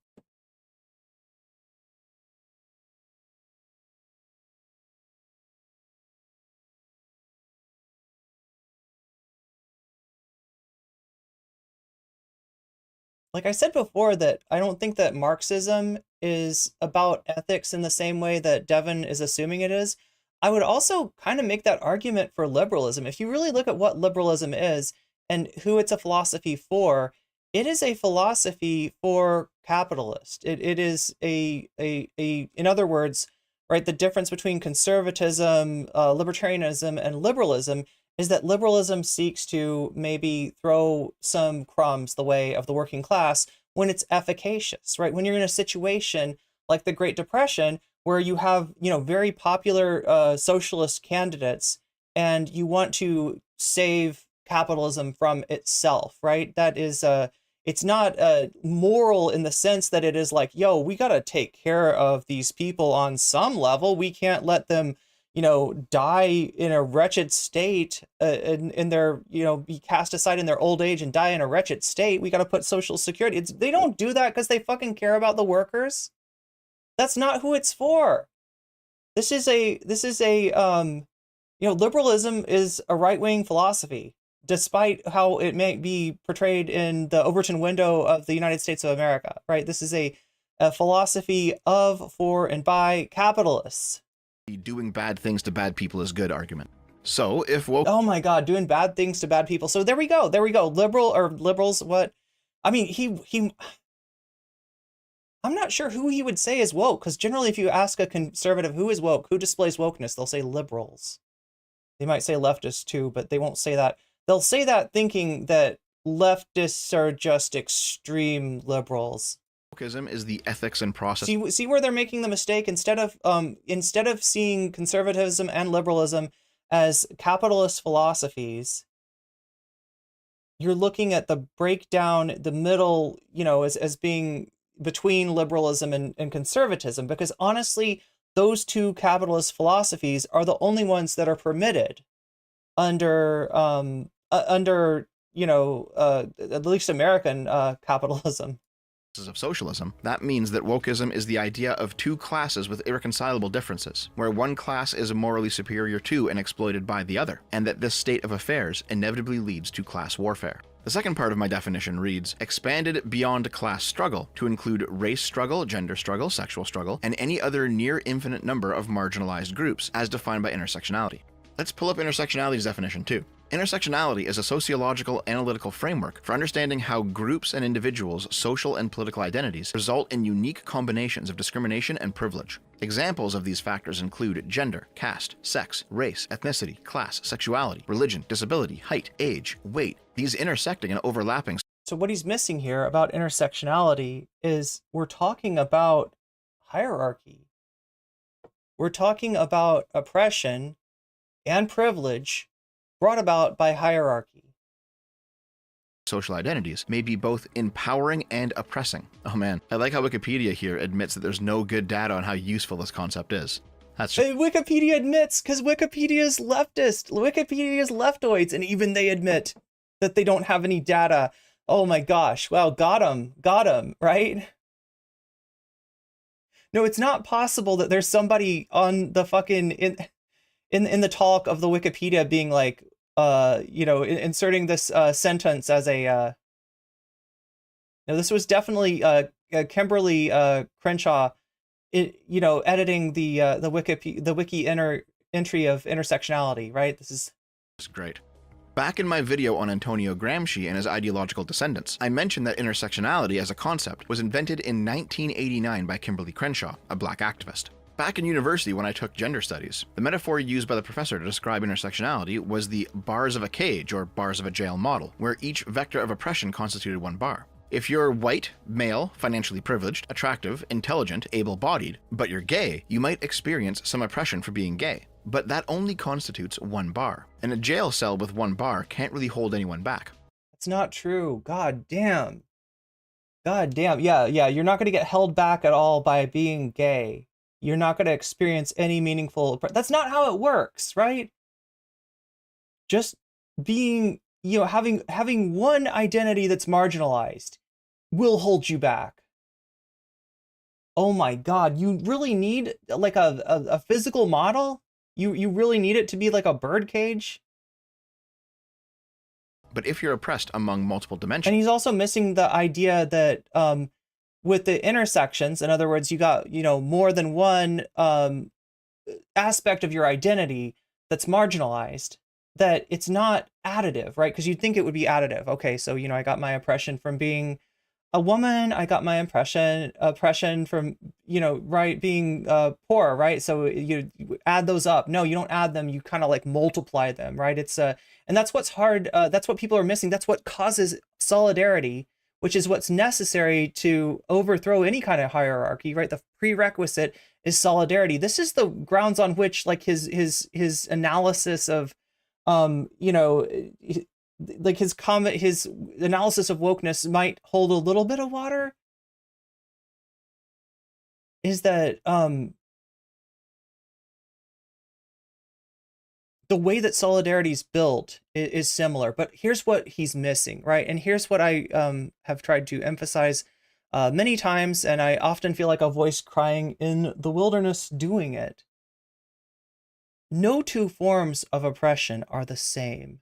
Not in terms of scope, not in terms of you know, the force behind those oppressions, and not in terms of how that oppression manifests. We're not talking about math. You can't reduce this down to math, right? That's why this whole, you know, cage thing kind of falls flat as far as a metaphor for understanding intersectionality. The math is there's a qualitative aspect to that, I guess is what I'm trying to get at. And so there are parallels between different forms of oppression. In other words, there are parts of that oppression that are the same, that are similar, that are comparable, right? And then there's parts that aren't. Me being, you know, a woman is not the same, like the oppression that I feel from that is not the same as it would be if I was black, right? And I can't really understand you know, what that oppression feels like unless I was black, and I can't understand what the combination, the intersection of those two forms of oppression would feel like unless I am both, right? And so, you know, that's why in order to understand those intersections, it's important. That's where we get into like the concept of lived experience. That rather than somebody like looking from outside and assuming, well, you got this oppression and I know what this is like, and you got that oppression, and I'm going to assume that it's basically the same as this oppression. So like I multiply the oppression from this kind, you know, this oppression that I do experience by 2, and I understand, you know, what you're going through. No, you don't. You literally have to talk to the person. You literally have to ask the person. You literally have to, you know, tap into their lived experience if you want to understand, even to a small degree, what they're going through, what they're experiencing, and that is a prerequisite to forming solidarity. You gotta, on some level, start to understand what other people are experiencing. Then there's multiple bars, and now the jail cell begins to form. In the early 2010s, the short-lived term, the Kyriarchy, was coined to try and It's a great term, okay? It's a great term. push online feminism away from simply focusing on the patriarchy using the intersectional model, though the idea didn't really catch on. But yeah, because who wants feminism that's racist, or who wants feminism that's transphobic, right? Like any kind of liberatory movement is held back by its inability to interface with other movements. if you observe the intersectional model, what you'll notice about these vectors of oppression and privilege is that individually, they each form opposing class dichotomies, male and female. No, you could even look at something like, race and ask yourself, or is this a dichotomy, or is there like more going on here? And is it really about like skin color? Yeah, it literally says skin color. Who did this? It literally says skin color, right? That is not precisely what, racial discrimination is coming from. It's more complicated than that. White and non-white, straight and gay, cis and trans, able and disabled. Any intersectional identity. See, you're missing like even a concept like, I think, like proximity to whiteness, I think would open this concept up into something more useful than a binary. Identity can be conceptualized in this way.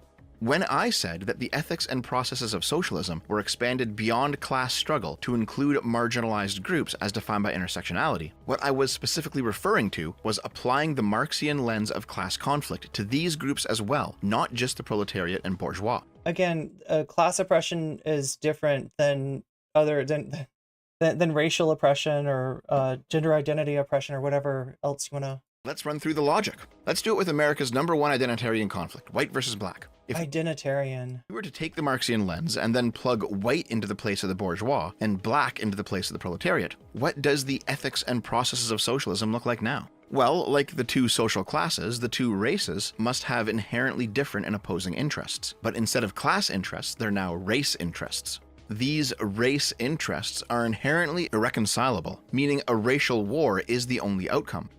He's missing the fact that whiteness is not a phenotype, right? Because if you go with that graph that chart that he just showed us, he said, like, literally says skin color. Okay, so it's about phenotype, right? No, it's not. It's not.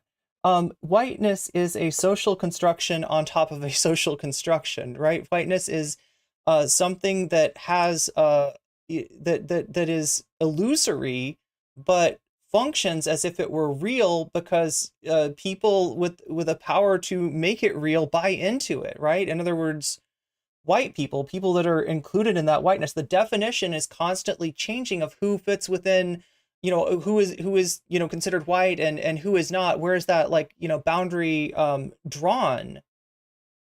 Whites are the exploiter race. They only extract from blacks. They wield disproportionate power over blacks as well. And any negotiation between the two races has an inherent power imbalance in favor of whites, making the act of... This metaphor is so fucking busted, okay?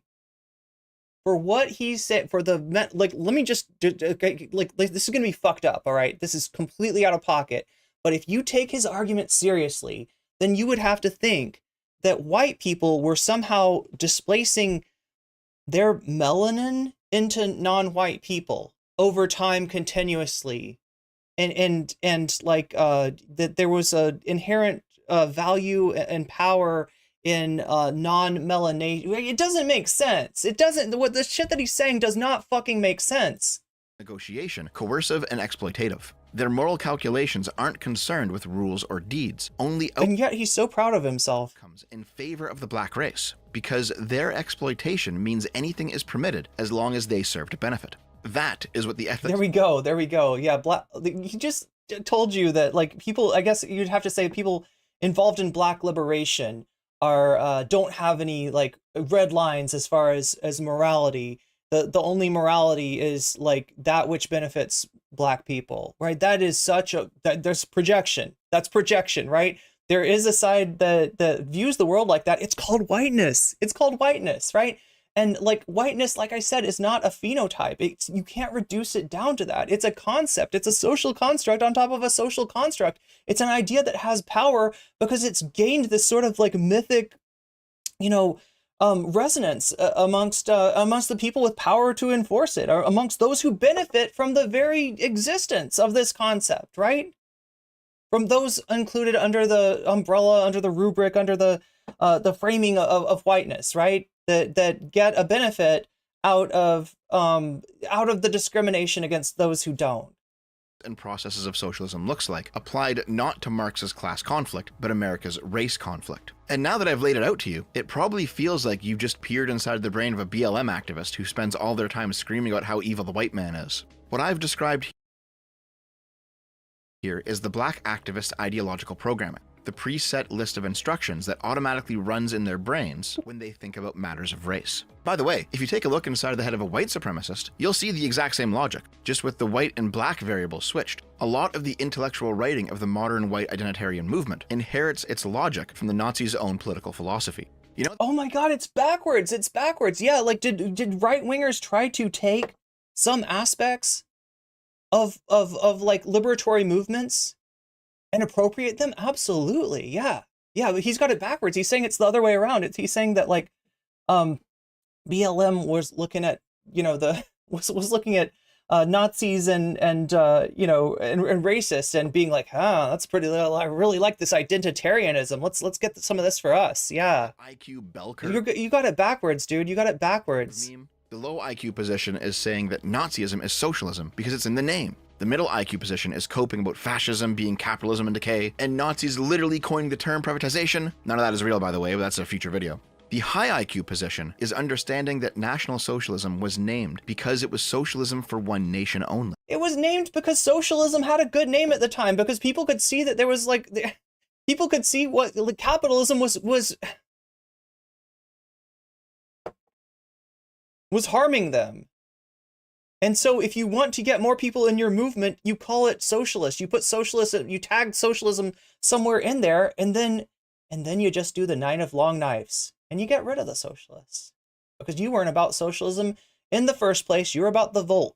You were about the German, the superiority of German people or whatever. And because it used the socialist method of analyzing class conflict adapted to the conflict between nations. Looking at that Yo, that's what that was. The Nazis were intersectional? Is that what he's trying to say? Intersectional wheel. This doesn't make fucking sense. Again, we can see how Dev, none of this makes sense. This oppressor-oppressed lens can be adapted to each of these dichotomies, and how the resulting thought process is identical to the politics of the various strands of woke activist. Straight or gay, cis or trans, whatever. A common one in geopolitics on the left right now is Jew versus Palestinian. It is the ethics and process. What? There's literally Jewish people in Palestine. What the fuck are you talking about, Dev? Oh my God. Of socialism applied to these dichotomic groups. Some of the leaders of the Free Palestine movement in the United States are themselves Jewish. What are you talking about? Of course. What is bro yapping about? In reality, this is actually an extremely bigoted way of framing the relationship between these groups, despite woke people proclaiming themselves to be hyper-inclusive. There's an assumption built into the logic of the system that just as the proletariat and bourgeois inherently have opposing class interests, so must every other oppressor and oppressed group. But that doesn't actually really work. And as you think more about it, it sounds fucking insane. How is it that gay— Yeah, because it doesn't make sense, because your fucking theory is bogus, and your theory is so busted. People and straight people, for example, as two different classes, inherently have opposing class interests. Again, trying to make everything class doesn't work. The same person will tell That's why we hate class reductionists. They don't. That's retarded. But remember, the extraction of surplus value from the proletariat to the bourgeois is a zero-sum game. When one class wins, the other class must lose in this framework. What constitutes a zero-sum game when it comes to these other identities? Well, there's a couple ways that a zero-sum game could emerge. One way— So let's try to reframe what he's saying and get some utility out of his fart huffing. Because that's essentially what he's doing. I mean, that looks like coffee fumes on the screen. No, those are actually his farts. Those are actually his farts coming out through the coffee. And this guy can barely breathe. There's no oxygen in the room. It's a very dark place that Dev has brought himself to. What you're missing, Dev, is the concept of hierarchy, right? If you want to say that your conception, not the real conception, because I know what where the phrase came from. I know what wokeism, it wasn't wokeism, what woke actually meant, what it meant to be woke, right? And, you know, versus like your reinterpretation and appropriation of a concept from AAVE into something that it never was, right? But if you want to make this concept make sense, you gotta put it in terms of hierarchy. So in other words, he's trying to talk about it as class. In other words, as he says, a Marxian framework. When in reality, it's closer to hierarchy. In other words, an anarchist framework. The chiriarchy, the patriarchy, right? These are bad. We want to get away from this, right? We want to get away from people being able to live privileged lives apart from everybody that they're stepping on because of aspects of their aspects of their identity, which don't have any sort of bearing on their worthiness as a human being. We want to stop thinking about like human beings as having these different tiers of worthiness. In other words, we want to get to a place that is non-hierarchical, that is horizontal rather than vertical, right? You could have made something out of this, albeit like, maybe without the term wokeness, which you obviously don't understand, if you had used concepts from anarchism rather than concepts from Marxism in order to frame this. But again, you're just kind of like world building here, and it's a very small world. It's a very stifled world. It's a world that exists inside your ass, inside your own woke Ouroboros. Is replacism. Here's an example. Assume you have 10 seats open in a school course, and the 10 best student applicants are all straight white men. Then there you go. Fucking owned yourself. Yeah, just assume the 10 best applicants are straight white men. Why are we assuming that, Dev? No, come on. Why is that the first place your mind goes to? Why am I constantly hearing right-wingers blame any plane going down on, oh yeah, it must have been the diversity hires, without even looking, without even any sort of evidence, right? It's because the natural order of things would be for white, straight men to be airplane pilots, and when we get away from that, then we are replacing them with obviously inferior people. You're a fucking racist douchebag huffing your own farts, and I'm worried about your health. School's diversity quota requires that 3 of those seats be filled by black queer women or something. You necessarily must He never comes up with the idea that it might be a situation in which the black queer women are being passed over because of the fact that they're black queer women, and that maybe some of them are the ones that are the 10 most competent people at whatever you're choosing for, right? That just doesn't even cross his mind. Place 3 of those white men because the number of seats are finite. When there's a fixed amount of space, diversity requires replacement and functions as a zero-sum game, which is something that I went into in my competency crisis video. Another way is representation.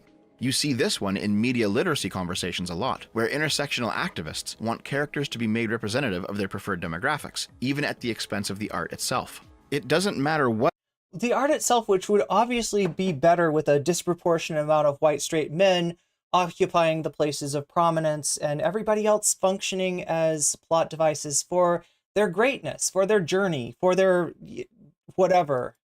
Their hero's journey. Race swapping them to be black or claiming they're now queer.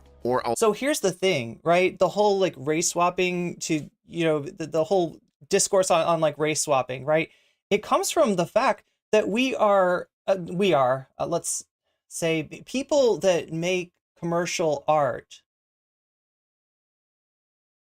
have found that you minimize your risk and maybe even maximize your reward by using franchises with pre-existing fan bases, right? If you make a Fallout TV show, even if it's shit, not to say that this one was, because I think that the one on Prime right now is pretty good, but like even if it's shit, people are going to watch it. You're going to get a certain amount of viewership. You're going to get a certain amount of, you got a built-in audience. That's what a built-in audience is, right?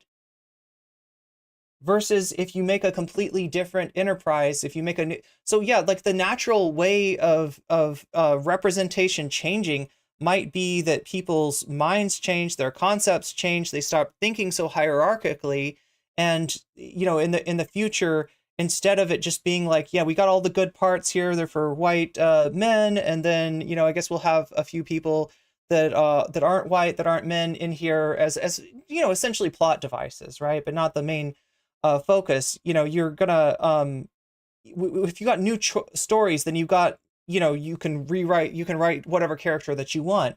When you've got old stories, you're kind of stuck with like, okay, Little Mermaid in the past was portrayed as white. I mean, it's a mermaid, right? There's not a rule about like there's not a rule about like the race of mythological beings, right? But we still want to, like, you still got this resistance to like seeing that maybe that role might be filled by somebody that's not white, because the Little Mermaid back in the Disney cartoon was white. Alternatively, introducing a new black queer woman character for the old beloved character to play second fiddle to. These are Is that actually how Alan Wake works? I haven't played it yet, right? But I know that you start off playing as the new protagonist. But I think don't you it's like Kingdom Hearts, right? You start off as Roxas, and then you eventually Sora wakes up and you start playing Sora. Like I think you do get to play Alan Wake again. So if you wanted to be the white dude, you're cool. You're good. That center the traditionally marginalized demographic, which has historically existed on the fringes. In this way, representation becomes its own zero-sum game, as there is a finite amount of space in the spotlight. Now that we know this is how the woke activist views these things, everything— Look, and if you don't want a situation where your fucking white hero is getting displaced by like a queer black woman or something, if that really threatens you, shakes you to your soul, right? Then maybe stop writing plots that are so focused on like one protagonist. You set it up to be hierarchical. You set it up so that there's a focus on like one person, right? There, you set it up so it's all about this great man or great person of history, right? This misbegotten idea of how history works, of how anything works, of how progress is made. That centers like one person, right? Then yeah, then not doing the repetition of like, yeah, one person and it's a white straight dude. It's a white straight dude that's that person is gonna necessarily be putting somebody else in that spot. It doesn't necessarily have to be like that, right? Stories can change. We change. Hopefully things change. Clicks into place. We know why they push diversity, but what I'm describing here is what they're thinking when they do it.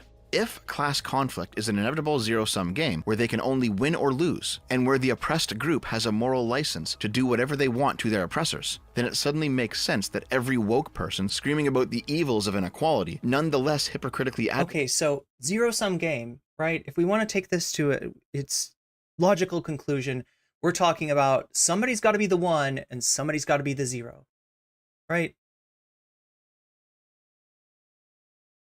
And that's what you're purporting, is that like wokeism is about like, let's take the one and the zero and let's switch them. Like, right, we don't like the white men being in control of things. Let's let the black queer woman be in control of things, right? It doesn't have to be like that. You don't have to have binary freaking math. You don't have to have machine code, you fucking NPC. It doesn't have to be like that, right? Abolishing hierarchies puts us all, if we're gonna use, stay with the simple model of things, at 0.5. What's fucking wrong with that? What is wrong with that? You're not afraid of wokeness, Devin. You're afraid... You're afraid of the abolition of hierarchies. You define yourself by that hierarchy, and you feel like somebody trying to disabuse you of that entitlement that you feel is therefore hurting you. You're the one who's making this shit a zero-sum game when it doesn't fucking have to be like that. For unequal treatment. Going all the way back to the beginning then, when I said wokeism is the ethics and processes of socialism expanded beyond class struggle to include race struggle, gender struggle, sexual struggle, and any other near infinite number of marginalized groups, as defined by intersectionality, I hope you now understand what I mean. It doesn't mean that there's a black or gay person in your video game or in your movie, at least not necessarily. It means that the socialist way of viewing the world, where everything stems from an inevitable class conflict where the only possible outcome is fully winning or fully losing, no draws, no opt-outs, is adapted to the various identity dichotomies of intersectionality. This is an extremely toxic way of thinking. Imagine believing— Like, not even Marx is as dichotomous as you're making this out to be. Marx didn't, like, even he mentions like, you know, the petty bourgeoisie and the lumpen proletariat, right? Not even Marx is thinking in binaries. that because you are black, the whites are your eternal enemy. Your differences can never be— Oh my fucking God. No, but you know what is your internal enemy? If you're not white, is whiteness, right? As long as there's this concept of whiteness, which is artificial, which is a cultural construct on top of a cultural construct, that you know, that draws a line based on, like,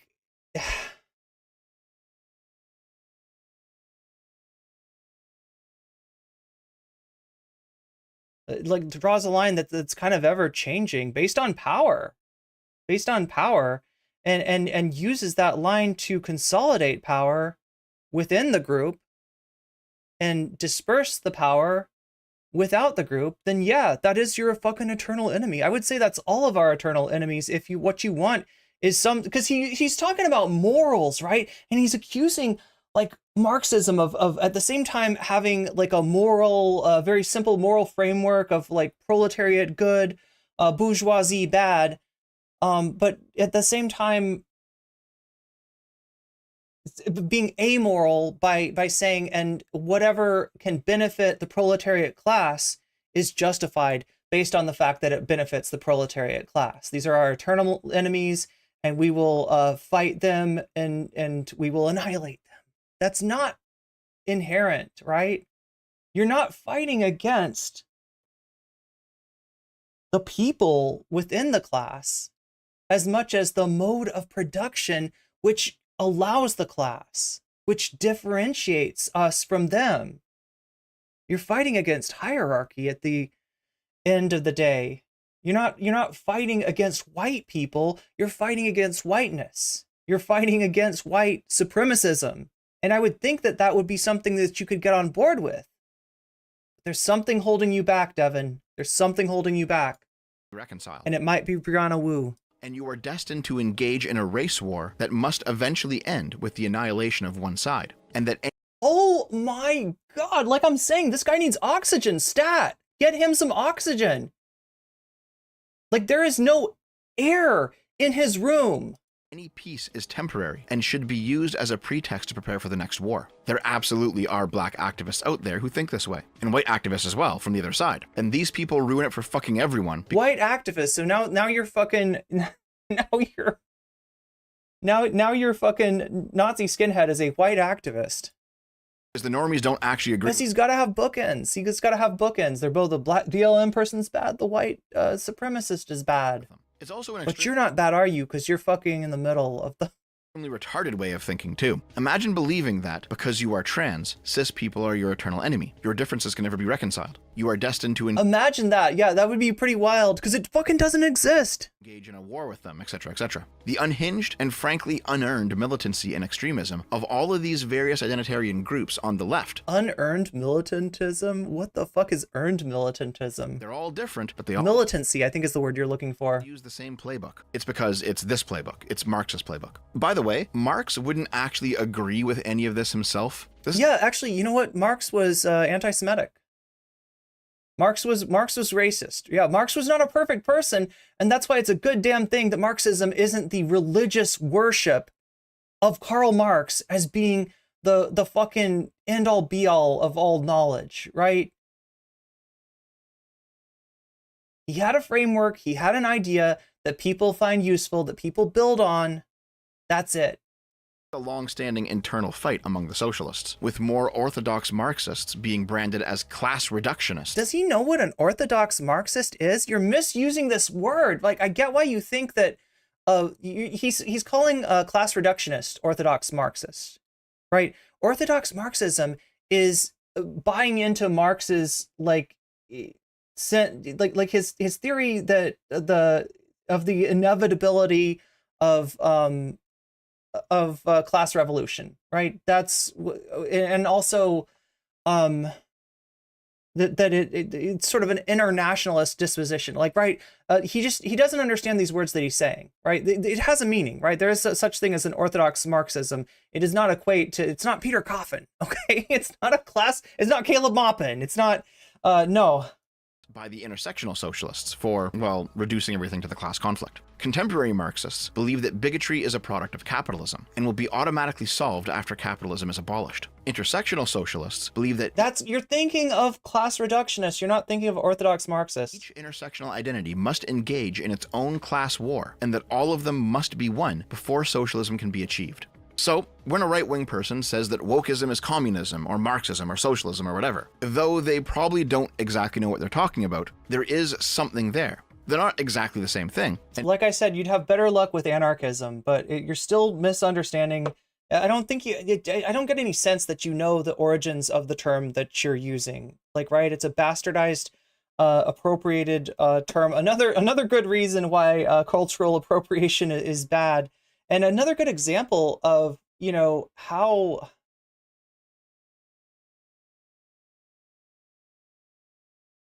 like if you could say that whiteness has a tendency to ruin whatever aspects of Black culture that it appropriates, right? You could probably make an argument for that.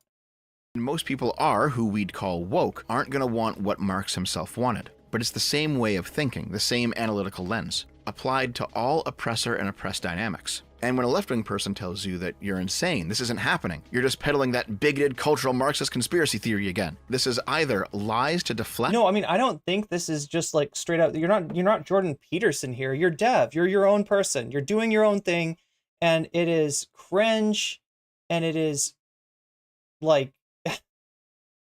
embarrassing, but in a different way than like the Jordan Peterson's fear of Chinese communist milking machines, right? You are, I honor you, Dev, as being your own form of bad ideas and bad takes of their own theories. This is what it is. This is where it came from. And if you push them on it, it won't take long for them to say, oh yeah, this is actually happening and it's good. What? That's right. Okay, well, anyway. That was interesting.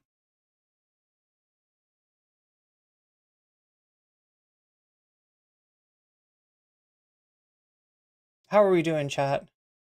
Are you okay? I hope nobody died of cringe, right? Is everybody... One in chat if you're still alive.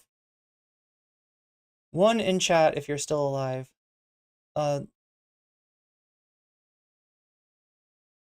that was like to wokeism. Or in German, wokeismus.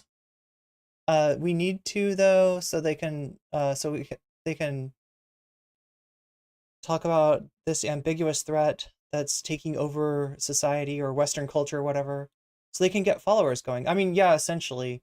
This is the thing, is like, I get the feeling, like I said, I could hear it like almost in his voice when he's saying wokeism. He doesn't say it with his chest the way that somebody that really believes that wokeism is a thing. He believes that this will get him clicks. That's where he's at, right? He's not quite at the Chud Logic level where you believe that a leftoid is a real thing and wokeism is a real thing, and like on some level he knows how cringe.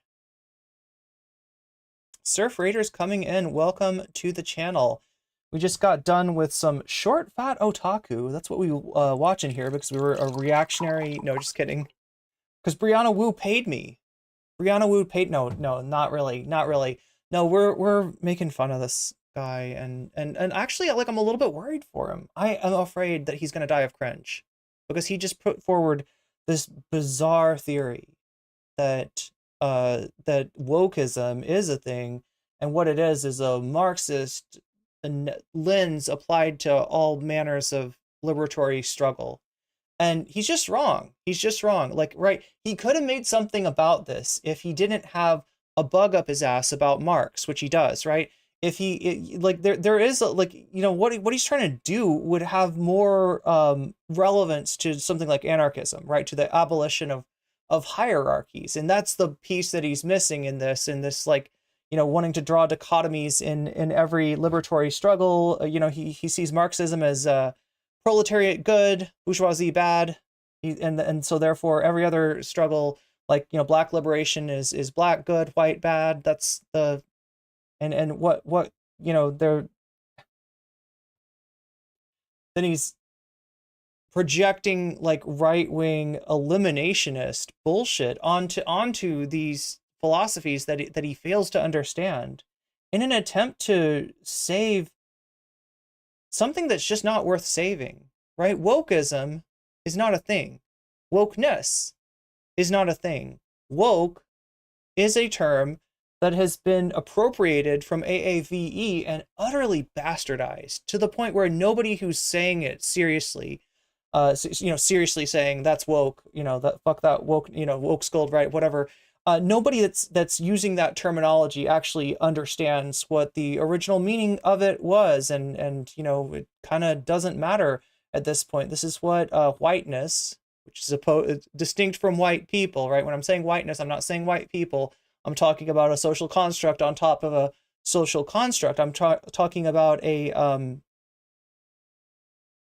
like an idea that enables and justifies, you know, this like racial hierarchy based on proximity to whiteness. But oh my God, that was painful. That was painful. Socialism is another buzzword. It's the ultimate threat. What's on the basis of everything they don't like. Yeah, because it's very much like this philosophy that you're hearing from Devin is very much based on a notion of like in-group and out-groups. Danny Boy the Great says, or what if it's worse than that? What if they totally understand what woke is, and they totally do understand what woke is and are against it? Kappa indeed. I mean, on some level, yeah, like they definitely do have some like hierarchical brainworms. But I mean, this is, look, like I said before, most conservatives, most reactionaries, they don't, they use the word leftism. They don't mean leftism. They're talking about everything from Brianna Wu to, I don't know, like Marx. And trying to make it make sense when it doesn't. It doesn't. Brianna Wu is not Marx. Brianna Wu and Marx would not get along. Marx did need a Brianna Wu, but fortunately for him, he had Ingalls instead of short fact otaku here or Wick, who have Brianna Wu as their Ingalls. Equality of opportunity is when you start with nothing, and Jeff Bezos starts with a modest loan from his parents of a few $100,000. Is that really, like, I feel like most of the time it's a bit larger than that. You're here for Anna. Well, you're gonna get some Anna. We're gonna get to Anna in just a second. Wait, where are we at as far as the time goes? Oh my God, I've already missed the top of the hour ad break, which, as you know, happens every hour on the hour over at Twitch. And, you know, if you've been here and you don't have a sub, you also know that top of the hour ad break lasts for 3 minutes at a time. It's kind of miserable. Sometimes you see the same ad over and over and over again. If you no longer want to see those ads, though, you can stop seeing those ads, possibly even for free. If you've got Prime, then you've got a free Twitch sub to use. If you use it on my channel, then you will no longer see ads in my channel, right? Which is like pretty much it's like going to first class, right? It's like a free upgrade to first class, which is pretty cool. Right, when it's free, it's definitely not worth it when you pay for first class. But But, you know, you can also pay for first class. It's $5 in this case, a lot cheaper than it is to upgrade yourself on an airplane, or possibly be gifted a seat in first class on Twitch by somebody that is acting, you know, very generously. Although that kind of thing is going to happen more often if you're active in the chat. Because how are they going to know to give you a sub if you don't, if you're not chatting, right? That's how you humble flex the fact that you are going to be a victim of that ad break. It's coming up again in about 40 minutes. So you got a little while to try to make your peace with the gods of Twitch and get yourself a sub somehow. I'm sure it isn't about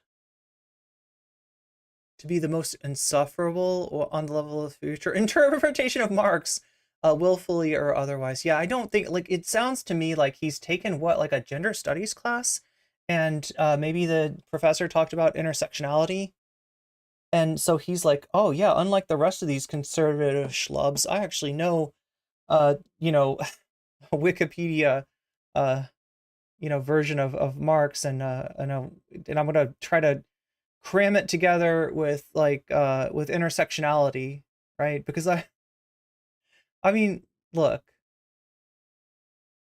Dev is cringe. Dev does a lot of you know, this is atypical though. I will tell you, this is atypical of a Dev video. Okay, I don't hate you, Dev. If you end up seeing this, right? If you're that kind of person that, I don't know, you use YouTube keyword search or something to find out like who's making videos on you. This is just a little live stream. I don't know if it'll be a segment or not. But yeah, he does a lot of his other stuff is more like culturally oriented, more you know, oriented towards media analysis and stuff like that. So I think I'm going to be doing a lot more media analysis. So we might have some SFO videos in our future, just because, like, I mean, this is exquisite cringe. Like, it's something that like is painful and I shouldn't enjoy it, but it's like much like dripping wax on myself. Like after, you know, a certain amount of time, like it starts to become enjoyable in some way. YouTube is being YouTube. It won't let me in. Saying I have to subscribe for longer. What? Oh my god. Wait, I can see you. Wait, that's so weird. That should not be happening, Lindsay Rob. That's interesting. It's supposed to be the short stream that's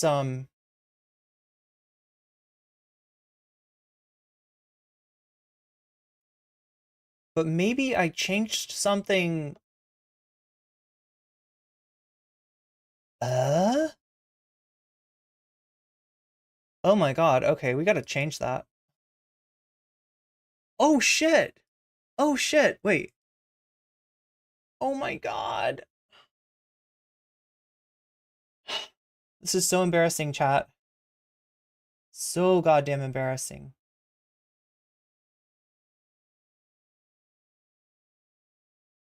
Lindsay Rob, did you come into a stream that was like vertical by chance? Because that's the only way that that makes sense.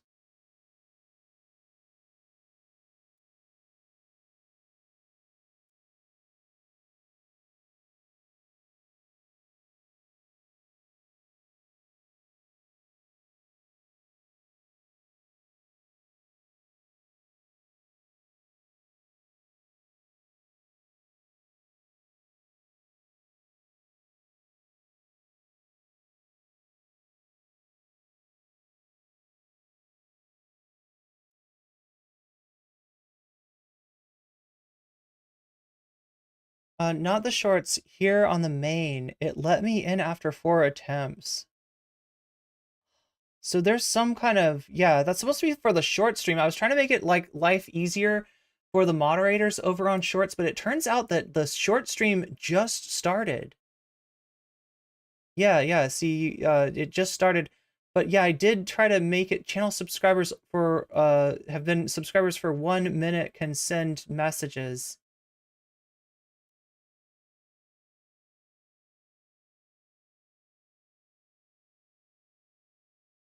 I'm glad. Thank you for giving me the feedback though. If you're complaining and you're worried that I'm going to be upset that you're complaining, don't be worried.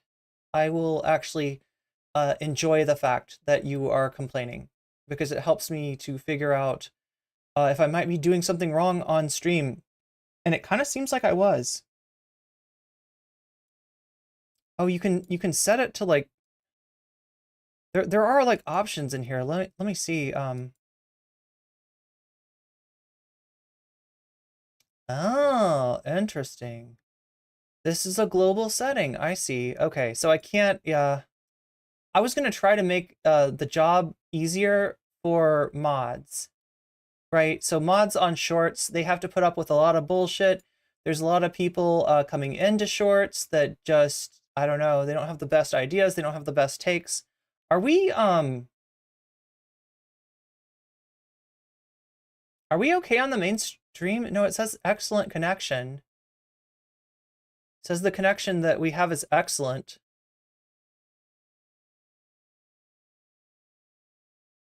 I'm just trying to get everything fixed and running well before we get on. I can't see, like, chat, is everything working okay? Like there's not like a buffering or something? No, I mean, we'll be doing the stream on shorts as long as it's the problem is it's a little bit more complicated. Like, I'm used to having to hit one button to go live, and it's in my software, right? On shorts, I have to hit a button in the software, and I also have to hit a button in YouTube, right? So that's the issue that's kind of coming up. That's why we didn't start the shorts stream along with everything else like we normally do. But sometimes I start a little bit after the mainstream, right? So you'll see the mainstream first. I just want people to know that that's an option, that if they want to watch it in full resolution, that they can. But yeah, you can also watch it on shorts, whatever's easier for you, whatever's better for you. We aim to please. I'm streaming on at least 3 different platforms, both YouTube regular, landscape, like, and YouTube Shorts, and Twitch, and whatever one is the most comfortable, the nicest for you, whatever you like to watch me on is that's the one you should watch me on. Beans and rice. We got some beans and rice lovers. Although my body doesn't give me the smelliest gas. I mean, I guess that's good. The trick with beans is to, like, ease your way into them, like, right? Like don't eat like a whole bunch of beans from the get-go. Like, eat, add like a little bit of beans and then like a little bit more, and then you'll see your body will tell you like when it's too many beans for it to process by making a lot of gas that may or may not be smelly. Yeah, asception is exactly what we got with Devin. I swear to God, this guy is the woke Ouroboros that Peter Coffin predicted. Who knew? We got to get Devin and Peter Coffin together. Don't you think? You've said too much. Wait, what did you say, Dan Arcus? I didn't even see. Oh, like me with spicy red beans and rice. Wait, is that I don't know if that's just a reference to the gassiness, or if that's a reference to something else. I thought you were yelling soliloquies at her outside the TYT studio window.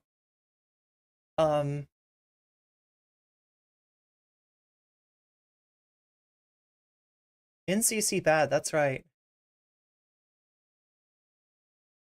The only people who can save Anna now are Chilean crime mobs. Nice. You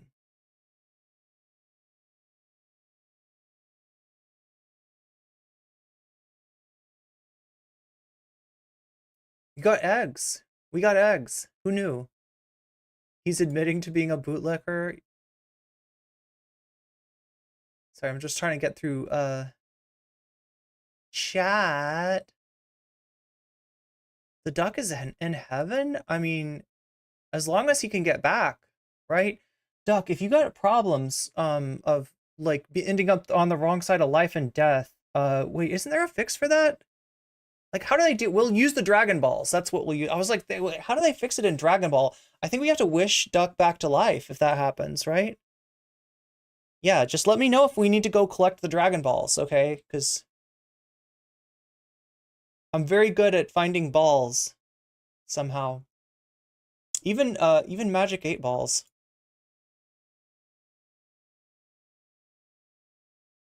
Yeah, it's just an economic theory. Yeah, him putting all this like sort of weird, and I wouldn't even say that he doesn't sound like he's talking about ethics. He sounds like he's talking about morality there. And almost this weird intrinsic morality. Look,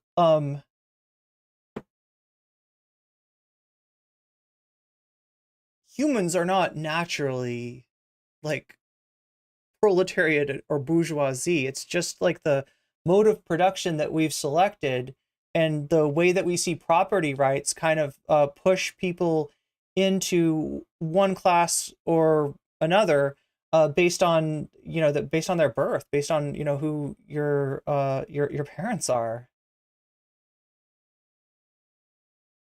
Landowners are functionally indistinguishable from capitalists in general. Just a different kind of commodity. I don't know. I always see land ownership and particularly like landlordship as a function. Like the ability for somebody to rent seek is almost like a function of the accumulative nature of capitalism, right? That it's not just your own dead labor that is being mobilized against you. It's the labor of people who have come before you.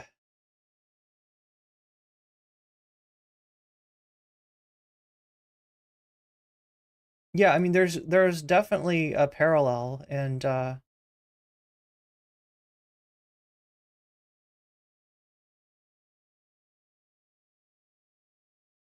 just trying to kind of push back against the binary tendencies of Dev's thinking here, right? Oh wait, the colors of liberalisms are yellow and black like the libertarian flag.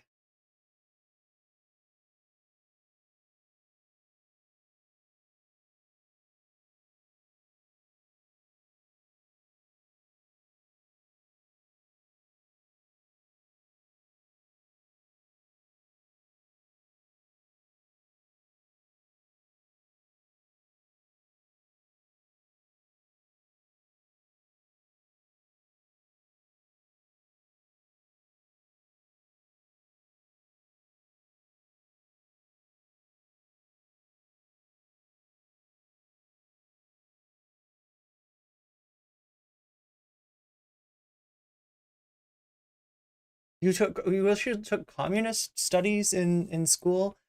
Um, yeah, you'd only really get this maybe in a sociology course, maybe in a history course. Oh, every time you see red beans and rice, you immediately think of Sir Mix-a-Lot.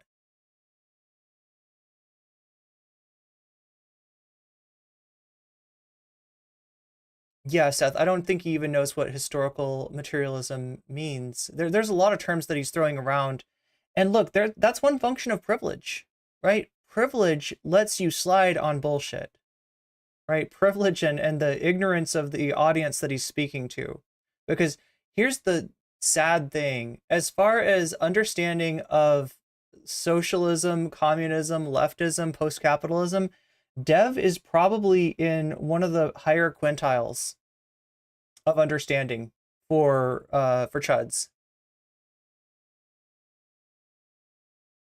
He's in way too deep for his audience. Now, the only thing, yeah, there's nobody that's there to call him out. And like I said, like privilege means that you don't get called out, right? That you get given the benefit of the doubt where maybe you shouldn't.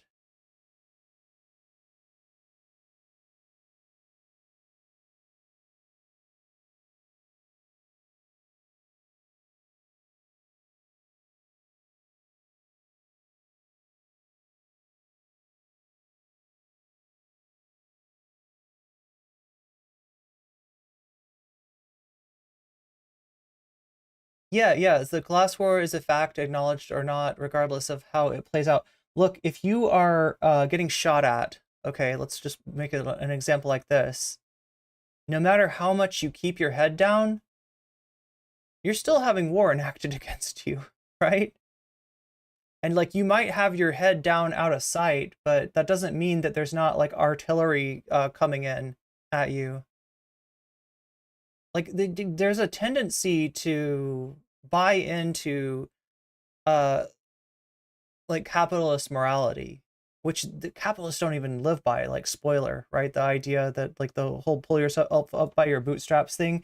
There's a tendency to be like, well, if I act in the right way, if I'm a good worker, if I am, if I'm not a dirty commie pinko, then I'm gonna be okay, right? And it's like, no, you're still getting exploited, and it's still getting worse and worse, and you're still in a situation where you're losing your leverage more and more. Only now you've essentially learned helplessness as a coping mechanism, and that is a objectively bad coping mechanism.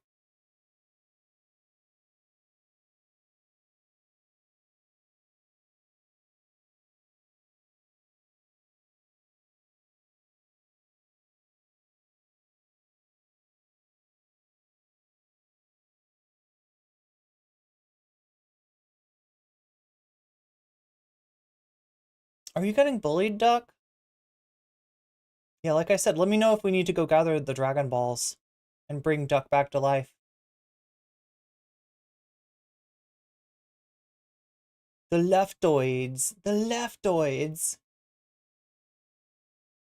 Go woke, go broke. It rhymes, so it must be true.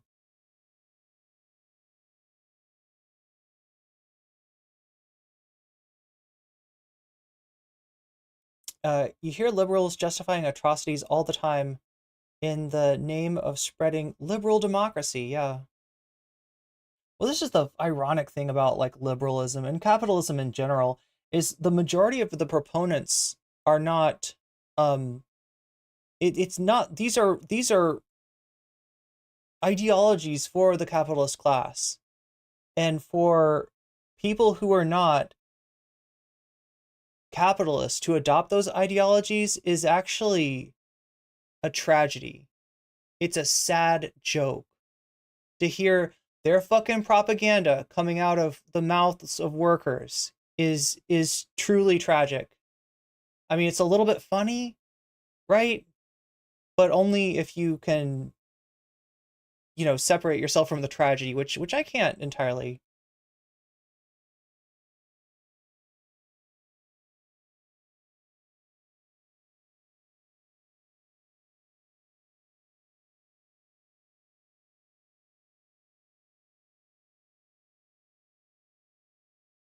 You think you're slow? I feel like I'm slow at reading chat.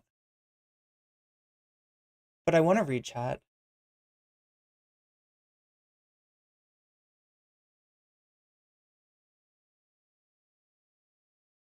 It comes from incel terminology. They call women. Oh, that's right. I forgot about the femoids thing. We're gonna get into some incel terminology. I'm not sure like which we should get and where are we at.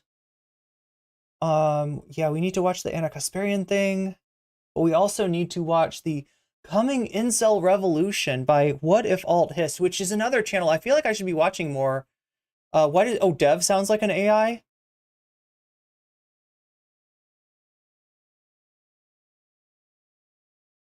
Wait, the interset you're on crosses the continental divide twice? I feel like I've crossed the continental divide. I don't really remember that much about it. Oh god, imagine him in a gender studies class. Yeah. Do we have a throne command to put in chat? We should.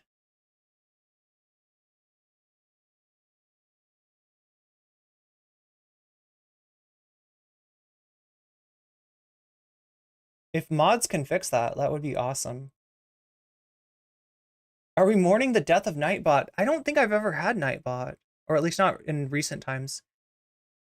America is the most right-wing country to ever have existed. Yeah, absolutely distorted Overton window. And part of this is just capitalist realism. Like they need to, for capitalism to be able to function, they need to prevent people from being able to conceive of its end, right? If you can give people like put them in a vault, so to speak, and make it impossible for them to imagine the sun shining for real instead of it just being a projection on the wall, then you know, you can trick people into that learned helplessness state that they seem to want us all in.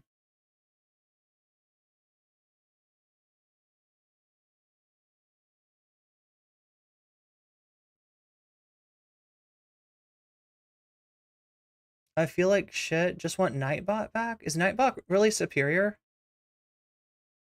I feel like we had Nightbot before, like a long time ago, but we canceled. Nightbot got canceled. Oh, there we go. Soul Life, I think, figured it out.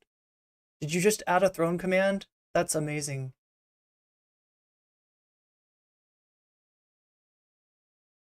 Critical race theory and queer theory are fundamentally incompatible. Look,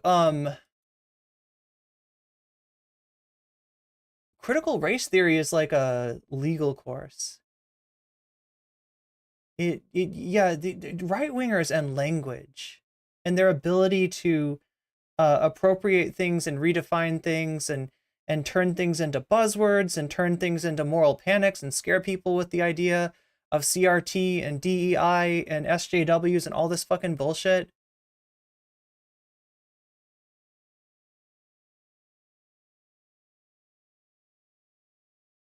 But I feel like, Sebastian, what you're saying is actually more pertinent to the Anna Kasparian clip I went over on Sunday. It was a TYT clip, actually, where they brought up the a school that had you know, somebody in place as in a position of like you know, diversity, and that person had turned out to enable a bunch of transphobia, and then Anna and Jink were like, look at this is what you get with the DEI. You say, like, they literally called like transphobia and homophobia part of Black culture. Well, if you're gonna have, like, you know, a group of people represented, then you're gonna have to, you can't take the people and not take their culture. And it's like, excuse me, that fucking bigotry is not like, you know, bigotry against gay people is not part of Black culture. That's such a, it's actually backwards. It's actually backwards.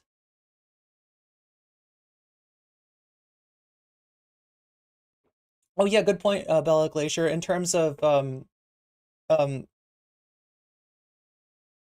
in terms of sexual orientation, it doesn't even make sense. Yeah, you're not accounting for bi folks. I mean, none of what this guy is saying makes sense, but like look at how he's sliding on it. And ask yourself, right? If he wasn't sitting at the intersection, at several intersections of privilege, would he get away with this absolute slop? Because this is slop that he's serving. And they're eating it right up. They're like, oh yes, Devin, give us some more slop. Thank you. He is missing a lot. Truer words were never spoken. Good for Gabby.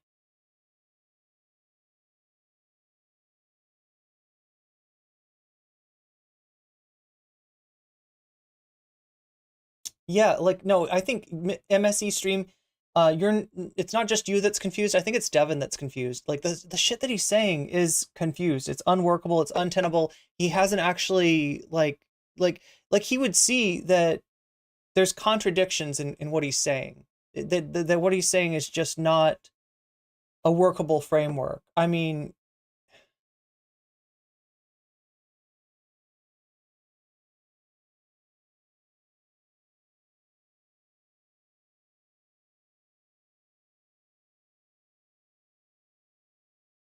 starting to think that maybe he never tried that hard to understand and is just doing a drive-by analysis. Yeah, well, I mean, he gets away with it, though. He gets away with it. That's what's sad.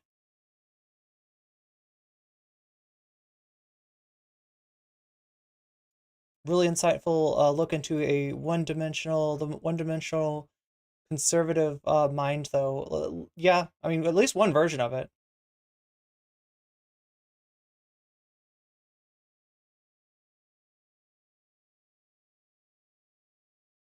None of this is inherent. You can give up yeah, exactly. You can give up your money. You can also change the social constructs. He sounds incoherent. That's the thing, is that like when you start talking about whiteness as being a problem, then what guys like this here is that white people are a problem. How do you solve the problem? Get rid of the white people. No, that's not what this is fucking about. That's not what this is about, right? Think about the word that you're saying and ask yourself, before you start to define like what is wokeness, ask yourself, what is whiteness? Because like this guy literally thinks it's like a phenotype. And if we're going to go with that, then I guess I'm, you know, the freckles, what is that? Like, am I like a separate thing? No, obviously I'm included under, you know, the framework of whiteness, and I benefit from that privilege, right? It's not about your fucking phenotype. Phenotype being like the physical way that your genetic code expresses itself, right? For those keeping score at home.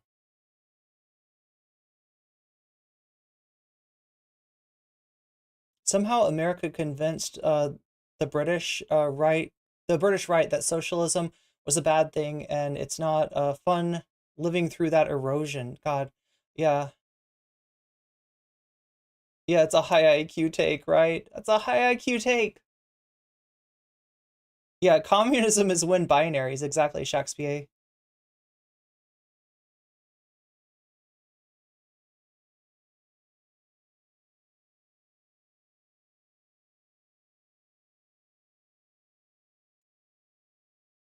You don't need to inject race and nation into discussion of working class versus bourgeoisie. Yeah, he's already confused enough without trying to juggle too many things at once.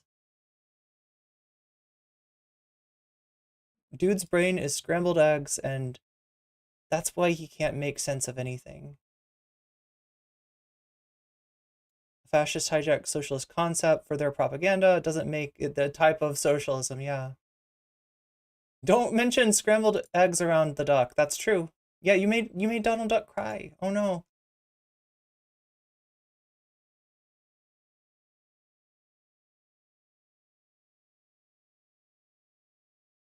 Has this guy ever heard of tokenism? Heard of it, probably never understood it. He sounds like a bigoted renegade cut? Oh, I never even thought. You're talking about his voice sounds like renegade cut?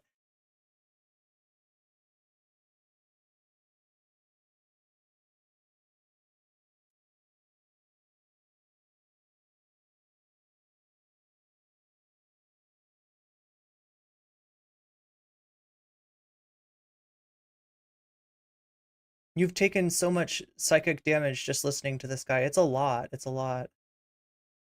Oh, don't be sorry for so many comments. Look, we need to get comments going, and that's the problem, is that like, okay, it's not a problem, right? Okay, so I want you to be in whatever chat that you prefer. If you like being in the YouTube chat, so peaceful up here, but now they're freaking communist invading radicals. Thank you, Red Dragon. Thank you for subbing.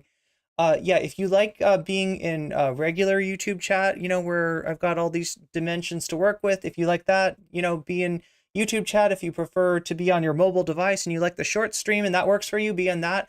If you like watching it on Twitch, be in that. But I will note that we do have a tendency to kind of funnel people from Twitch. I've seen it happen a lot to YouTube. And therefore the conversation in YouTube is like the most is actually way fast and great, because like honestly chat, like I know so many people that get more concurrent viewers than me and that have a fraction of the amount of chat that I have, and that's great. That's great, because it means that what I'm doing is actually resonating. People aren't just like watching me and like zoning out, and right, it's really I want it to have an effect, right? Oh my God, Mars Falcon became a member. Does that mean that, yes, indeed. It does mean that Omega Star is in the chat gifting a membership to Mars Falcon. Mars Falcon, you just got weaseled, or you got re-weaseled, actually. I think you've been weaseled before. Then shorts. What's going on in shorts? I'll try to read it. Oh, what's up, my dogs are goth? See, like some people prefer the vertical stream. Oh my God, Huck Finn just came in and got banned. Chat is a different layout today? Oh, they changed the shorts layout then.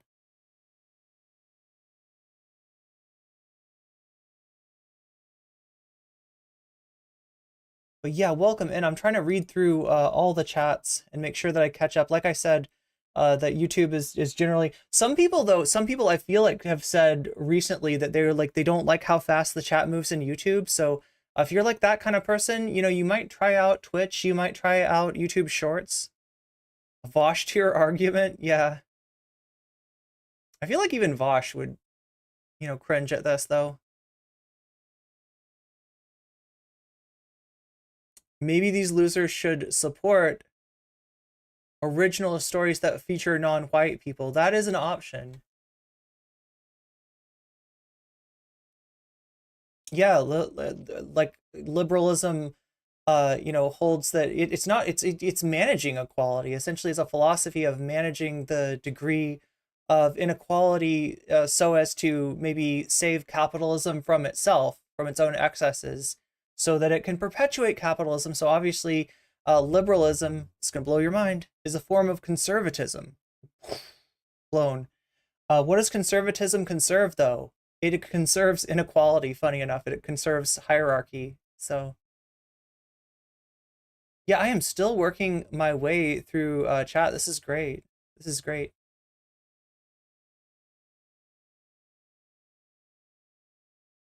This is what you get when you've read too much Nietzsche. I feel like he doesn't understand Nietzsche. I feel like even Nietzsche would...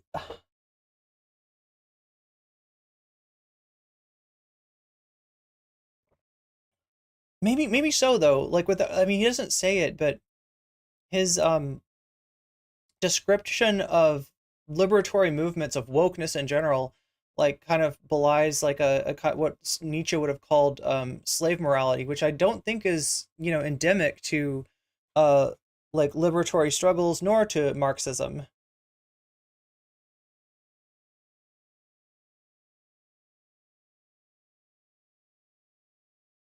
Internal enemies versus internal enema. I feel like this guy needs an internal enema to get his head out of his ass, right? Like I said, he's the woke Ouroboros that Peter Coffin predicted.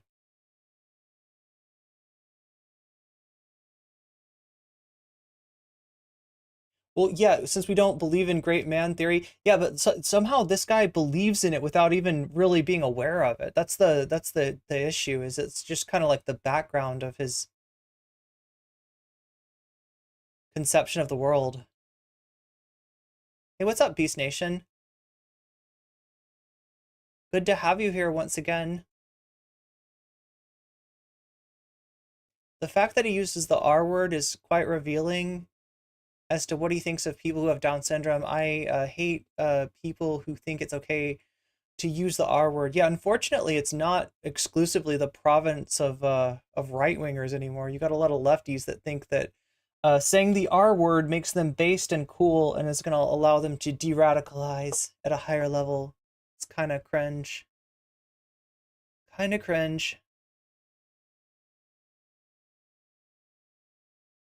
Dude probably follows Vosh and Destiny types. No, this guy's right wing. This guy, he's right wing, but like I said, he understands maybe a little bit more of concepts like intersectionality or Marxism than, like, I don't know, 90% of right wingers. Most right wingers just like that. It's like, that's gross and that's gay, and like that you know you get, it's like getting, like I said before, reading about communism in and of itself like is like taking on radiation and fallout. Like eventually you're going to turn into a ghoul, and that's kind of true. That's kind of true if you read communism. If you read you know, leftist texts enough to understand them, you might actually find that you cannot look at the world in the same way, and you cannot stop seeing the exploitation that you yourself are undergoing. But yeah, most of them are true. He wants to be like one of the more like literate chuds out there. Gotta admit that the rich love when all the identities are fighting amongst each other. Eric, you got it. You got it. That's so true. Yeah. No, that's the whole thing, is they don't want class consciousness. They don't want, especially, and if they can use anything like racism or, you know, anti-trans ideology or whatever, like in order to keep people, you know, in their own separate little compartments, to keep people concentrating on thinking the enemy is the person that's like different than me, rather than the enemy's then they won't see the people that are exploiting them. Whiteness ruined black people's place in rock and metal for a long time. For an example, well, no, but according to SFO, you know, the 10 best metal musicians are obviously white dudes, right? And if you try to like platform or listen to or acknowledge, like, you know, black people in metal, then you're gonna have inferior metal. Like, but that, I mean, did you see how he just rolled into that? Like the assumption, if you go with the assumption that the top 10 people in X field are white males, and then you insist on diversity, then inherently you're going to have not the best, you know, people. And motherfucker thinks that we live in a meritocracy. That's funny. That is hilarious.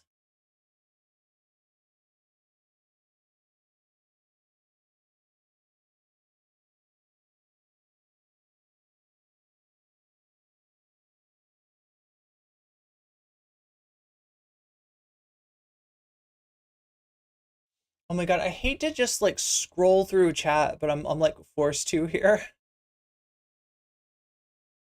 I always think that, like, what if I miss like the really cool chat? As Owen Morgan says, to the left of hunting the homeless for sport. Yeah. That's what these assholes consider leftoid.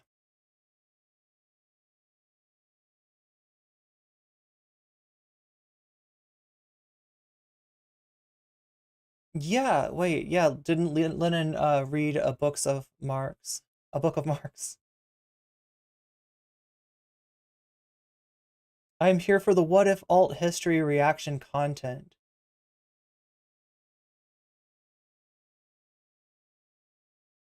The courting bullshit, pop culture reactionary fodder. I mean, to his credit, like I said, like he's in the upper quintile of conservative, like socialism understanders, which is a very, very low bar. Very, very low bar. And but still probably like higher than the quartering. Maybe, I don't know. I have trouble watching the quartering. Like my eyes like glaze over.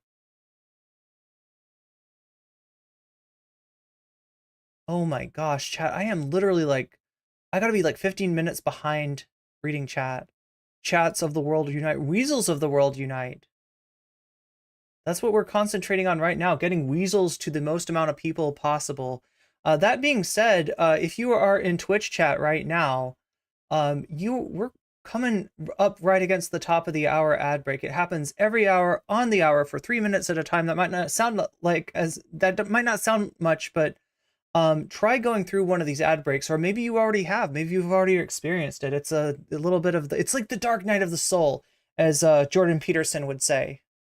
It would bastardize Carl Jung in saying, it's and if you want to get out of that dark night of the soul, if you want to bring some light into your life, you can get out of those ads by using a Twitch Prime sub at no cost to yourself, and you can support the stream, and you can get weasels as well, right? That's a possibility, right? Another possibility is that you pay for a sub, pay $5 to Twitch to get yourself a sub, also support the stream, also get yourself weasels. And, you know, if neither of those two work for you, there's still a chance. There's still a chance. There still might be a light that you may see. Let it be that you might get a gift sub. Somebody, through the generosity in their heart, might bestow upon you the gift of weasels and the gift of not having to watch ads for 3 minutes every hour on the hour through a gift sub. Although I will tell you that gift sub more likely to come to you when you're active in the chat.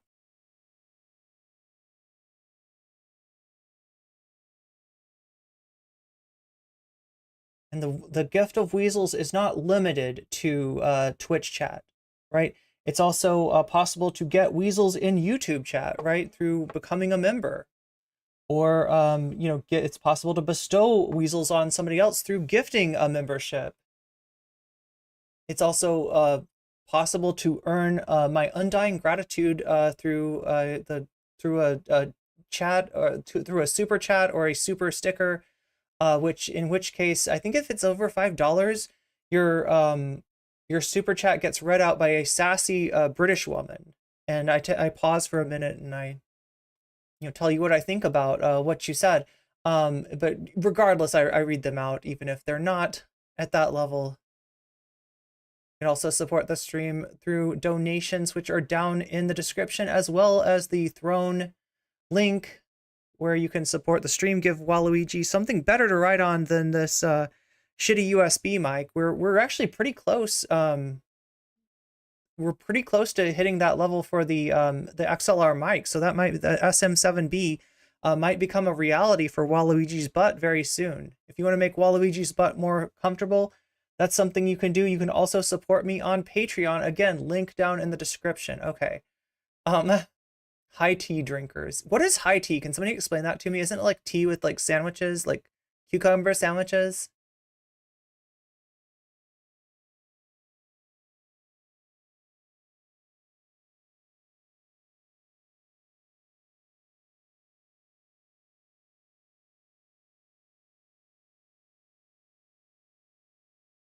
It's so weird though. Like I'm surprised that Lindsay Robb got locked out of the chat for 1 minute.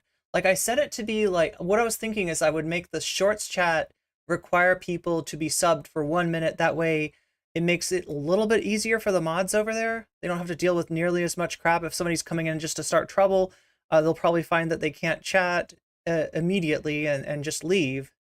But unfortunately it's a global setting. Not vegan, but when I'm broke, I will eat the fuck out of beans because protein is muy importante. Very important. Importante. Animated on twos? Am I? Oh my gosh. A textbook on the fundamentals of Marxism, Leninism, but it's more of an introductory course for college. You know who else put out a book on? Wait, was it? Didn't Luna Oi have a book that's translated from Vietnamese? Autumn Lee super chatted $6. Oh my gosh! 27 Proof that super chats are British. Wait. Blimey, governor, it's Tuesday in it. British fun fact. We have food called spotted dick and toad in the hole. Yo! Okay, wait, spotted dick. Oh wait, I don't know what spotted dick is though. Toad in the hole, isn't toad in the hole like a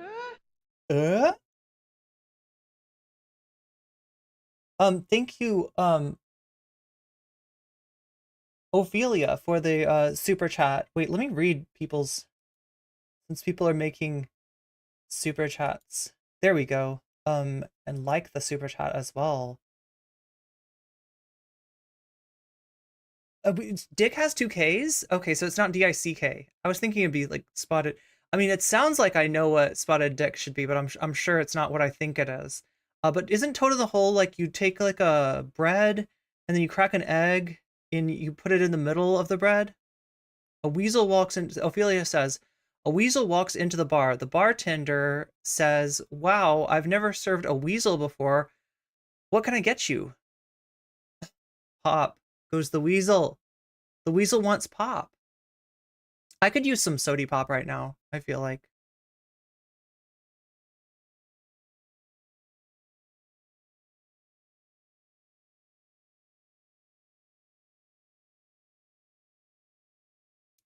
Dollar General pickles are gross compared to the Reckle. Are you talking about dollar store pickles? Yeah, maybe they've sat around. I feel like I've bought pickles at a dollar store before. Also, a pickle probably shouldn't cost you $1 unless it's like a huge pickle. Leftoid is bestoid. True. True. The incels keep on spinning out new pill colors.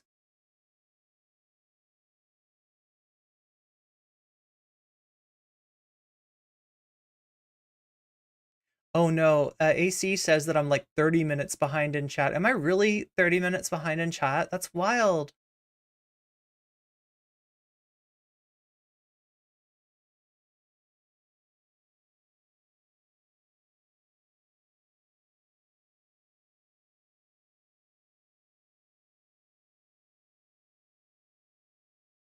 TYT said that black people are more right-wing than non-black people before, when it came up to a temporary ban on... Oh, shit. So that was the... Yeah, that's the Proposition 8. That happened in the 80s. TYT has been around... 80s? 2000s. Not quite the 80s, but close. Close. It's a long time... A hell of a long time ago, right?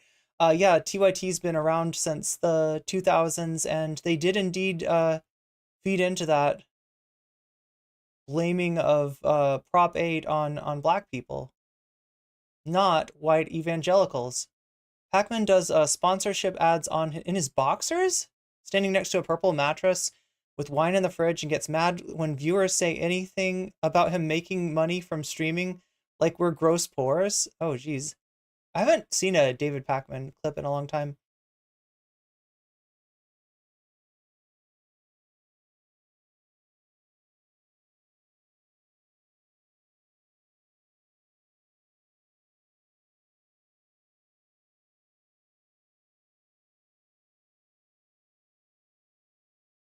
I'm trying to get through, I'm trying to scroll through things. I hate, like, not, like, reading every chat, because it feels wrong. What's up, Mr. Garrick? Dev is definitely a weirdo. Get him on, though. Mr. Garrick, do you know Dev? Can you use your can you pull some strings for us? I'll have a conversation with Dev. Bring him over. We'll see if he's a weirdo or not. See, the thing is, though, I can't pay him money like Brianna Wu, so I can't make him do tricks for me like she can. But I feel like you also got,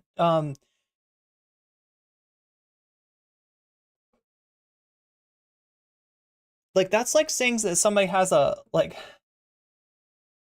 this is the classic, like, you know what? I have black friends. What do you mean racist? What do you mean racism? But yeah, and please don't tell me it's Brianna. It's not Brianna. You're not talking about Brianna, are you? But yeah, bring him, Garrick. Make it happen. I will take all Coomers. I will take all Coomers. I will take all Gooners. I will take all atheists, all skeptics, what have you. What have you. Bring it. It's uncouth for Waluigi to straddle the mic. Is he straddling it? Not quite. I mean, he's straddling... Yeah, I don't know. I worry about his balls, to be totally honest with you. I worry about his balls. I notice you moose not mooses. I'm trying to read everybody's chat. But I definitely... Oh, there we go. Proof that super chats are British. Blimey, governor. It's Tuesday, innit? British fun fact. We have food called spotted dick, and I still don't know what spotted dick is. I feel like I've spotted a dick today. Oh God, that's so bad. That's so bad. Sorry, Dev. Sorry, Dev. I'm trying to be nice. I am trying to be nice. Is it...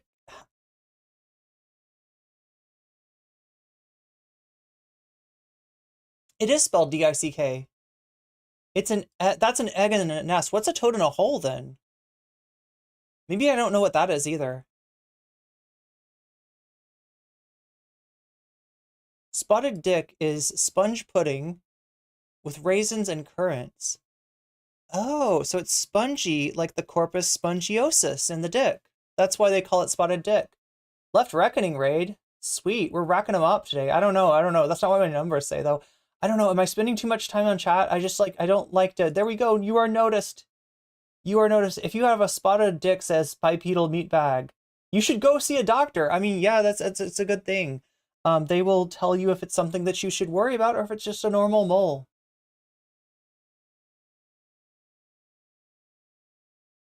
Being a new parent. Oh, I didn't realize Pac-Man's a parent. I have made my own pickles, Sassy. I have made my own pickles. It is like if you're talking about fermenting them, it takes a long time, but it's so worth it. And if you're talking about just a vinegar pickle, it's pretty easy. It's pretty darn easy. And you know, vinegar pickling is not hard. It does take a little while though. Unless you cut things really they switched to the bag pickles. Yeah, I don't know. There's something about what is that one kind of pickle, chat, that there's this one kind of pickle that they have, like, they're like the pickle family or something. Pickle family? Pickle Family is like a kids show on Nick Jr. No, that's not what I'm looking for.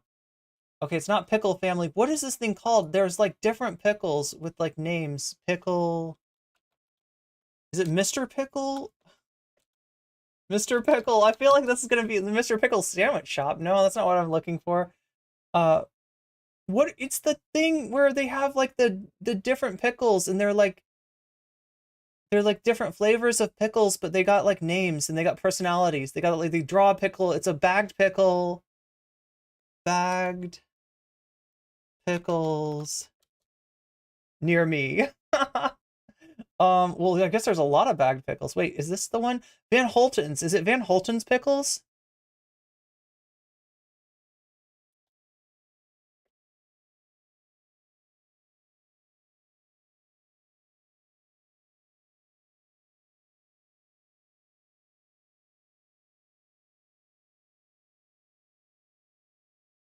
Here we go. Oh shit. Oh shit. All right, this is what I'm talking about here. Tapatio flavored pickle. That must be new. It's a pickle in a pouch. You can eat them while you're driving, like just like this lady. Wait, come on, show me the Rick and Morty one. Okay, so we got the Big Papa.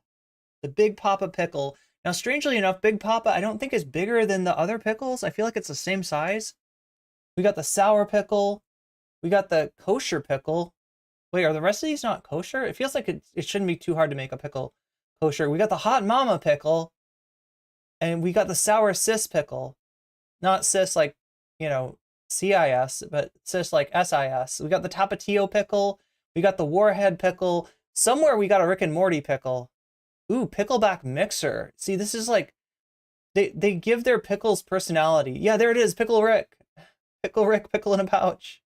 Wait, I wonder how it's different than the other ones, because it's like a lot of these just seem generic, right? They're just like pickles. Our best sellers: dill pickle, pickle ice, refresh, rehydrate, pickle. Oh, it's a pickle freezer pop. Got the Big Papa.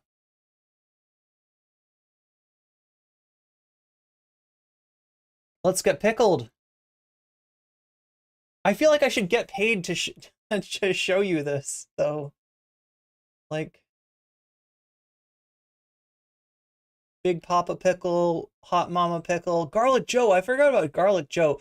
Garlic Joe has been to the gym. GYM, gym. Okay. Sour sis, dill pickle, hot pickle, kosher pickle, sour pickle, Tapatio pickle, Warhead pickle, Pickle Rick pickle, a pickle ice pop, pickle mixers. Okay, that is kind of amazing. Anyway, chat, this isn't a pickle stream, as much as I might want it to be.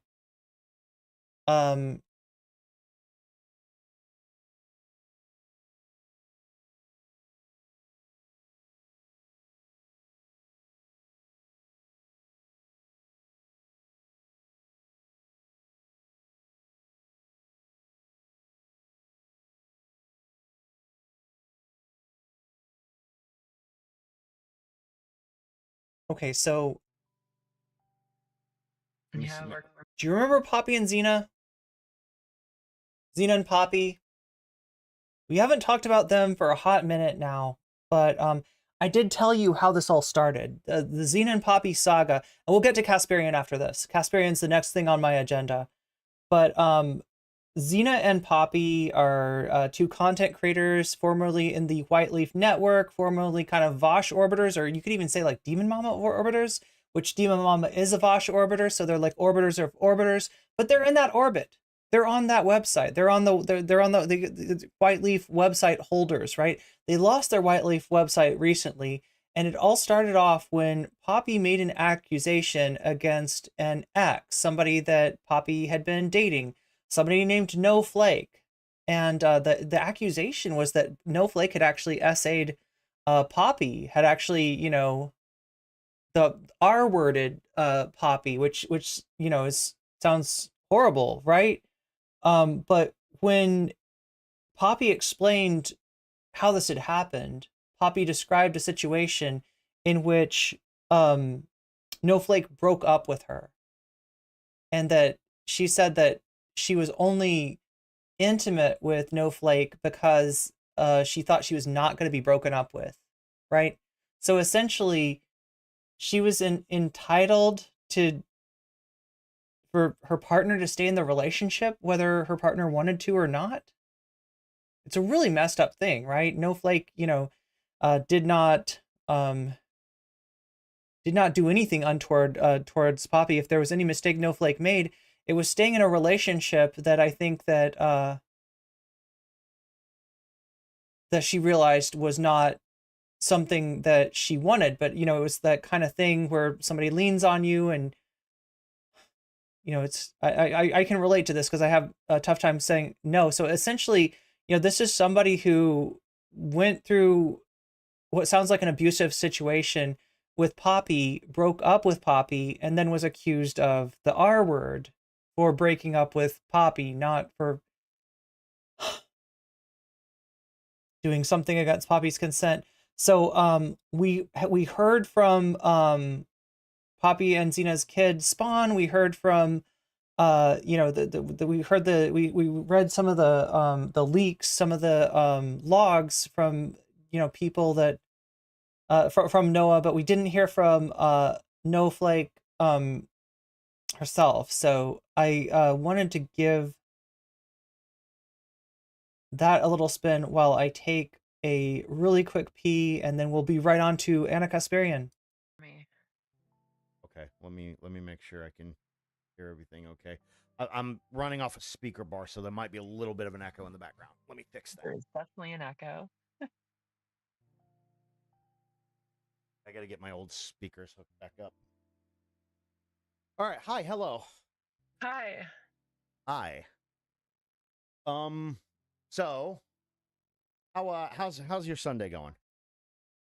I feel like I need to boost the volume, don't I? Mute for the world's most violent and horrible cough, but like I'm alright. Oh, not feeling super great, huh? Oh no, it's terrible. That is unfortunate. If you need to, that's fine. If you need to jump off at any time, just let me know. And I only have like a few questions. That's all. Yeah, it's fine. Like I I'm just wanted to entirely clarify a fine few other things. than like the cough from hell, which takes all the wind out of me for a Okay, I'll be right back. and then, like that's it. Wait, let me turn up the volume. Like, all right. Okay. That's completely fine. So if you're if you want to introduce yourself to the stream or whatever, that's completely fine. Hi, I'm No Flake. I'm an author, I guess, sort of aspiring author. I dated Poppy and dealt with Zena. Dated Poppy and dealt with Zena. Okay. Yeah. Cool. So when did you how did you meet Poppy and Zena? How did that come about? I ended up meeting Poppy because she was talking, like she made a thread at one point about talking about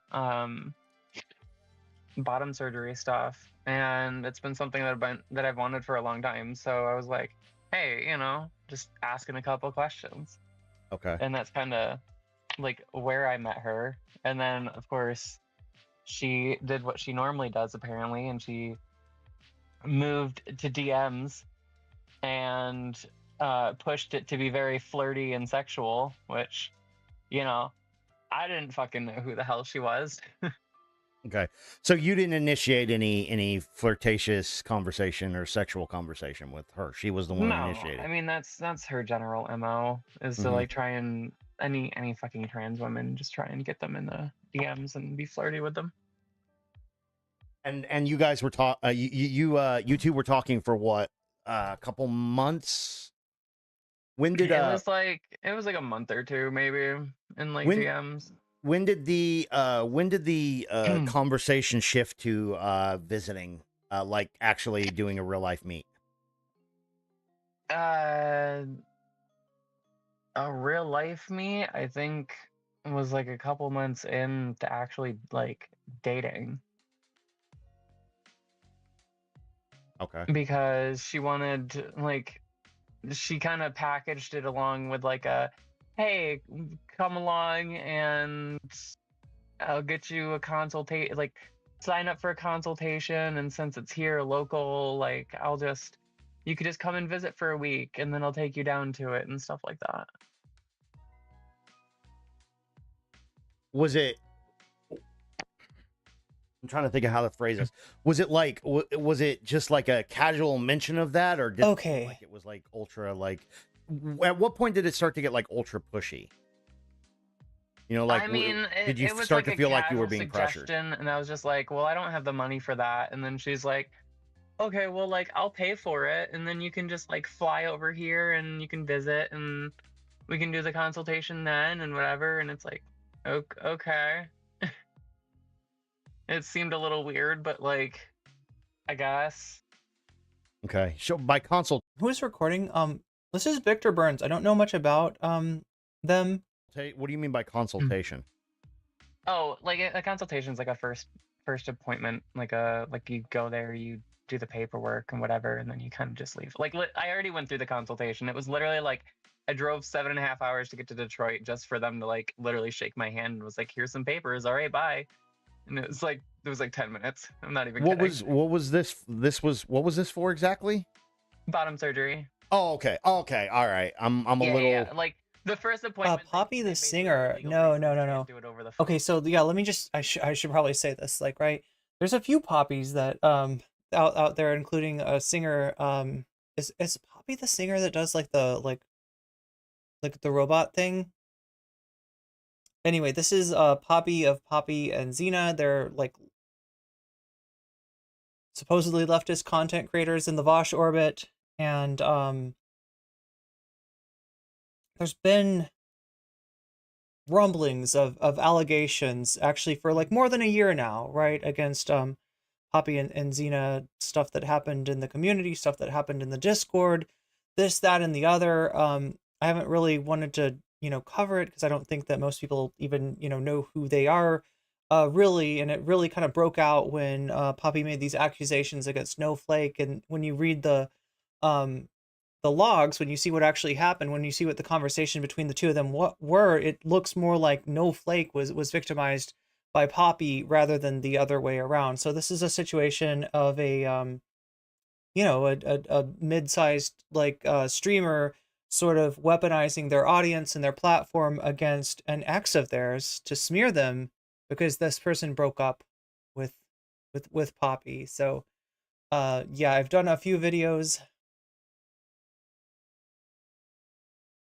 on this subject. Do I have a cat in my room? I remember holding info dump and on some polyam concepts in Discord. Yeah. Am I gonna have to open my door again to let? Oh my god, what did I do? Oh no, I knocked down Waluigi.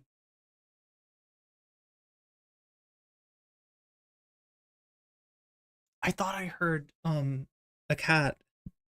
Sometimes there's this cat that lives my roommate's cat always sneaks into my room when I'm not looking, and then later I hear her scratching at the door or meowing or wanting to be let out in some way.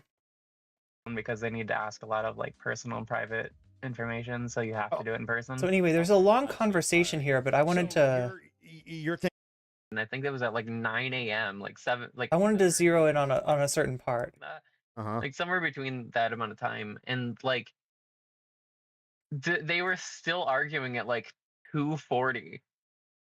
Like I remember, like it was after like 2 o'clock, almost 3 o'clock in the afternoon, and they were still arguing over this like stupid plane ticket, and it's like fucking they were like, I guess the airport that Xena had even like looked at was 2 hours away anyway. Like they weren't even gonna make it to the fucking plane by that point anyway.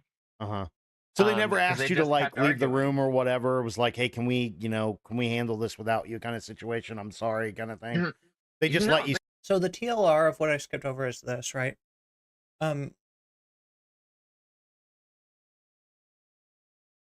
Poppy posts something on Twitter. No replies to it. You know, asking some questions. Poppy slides into Snowflake's DMs, and they start up kind of a relationship at a distance, right? They don't live in the same city. They you know, they live like far away from each other, right? And so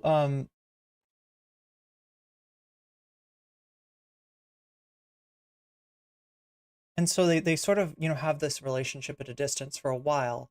And the more that Snowflake gets to know Poppy, the more Snowflake is a little bit concerned and, you know, doesn't like, you know, feels that, you know, there's a controlling nature, right?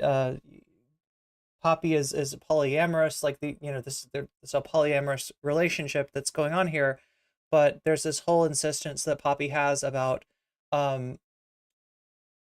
her partners never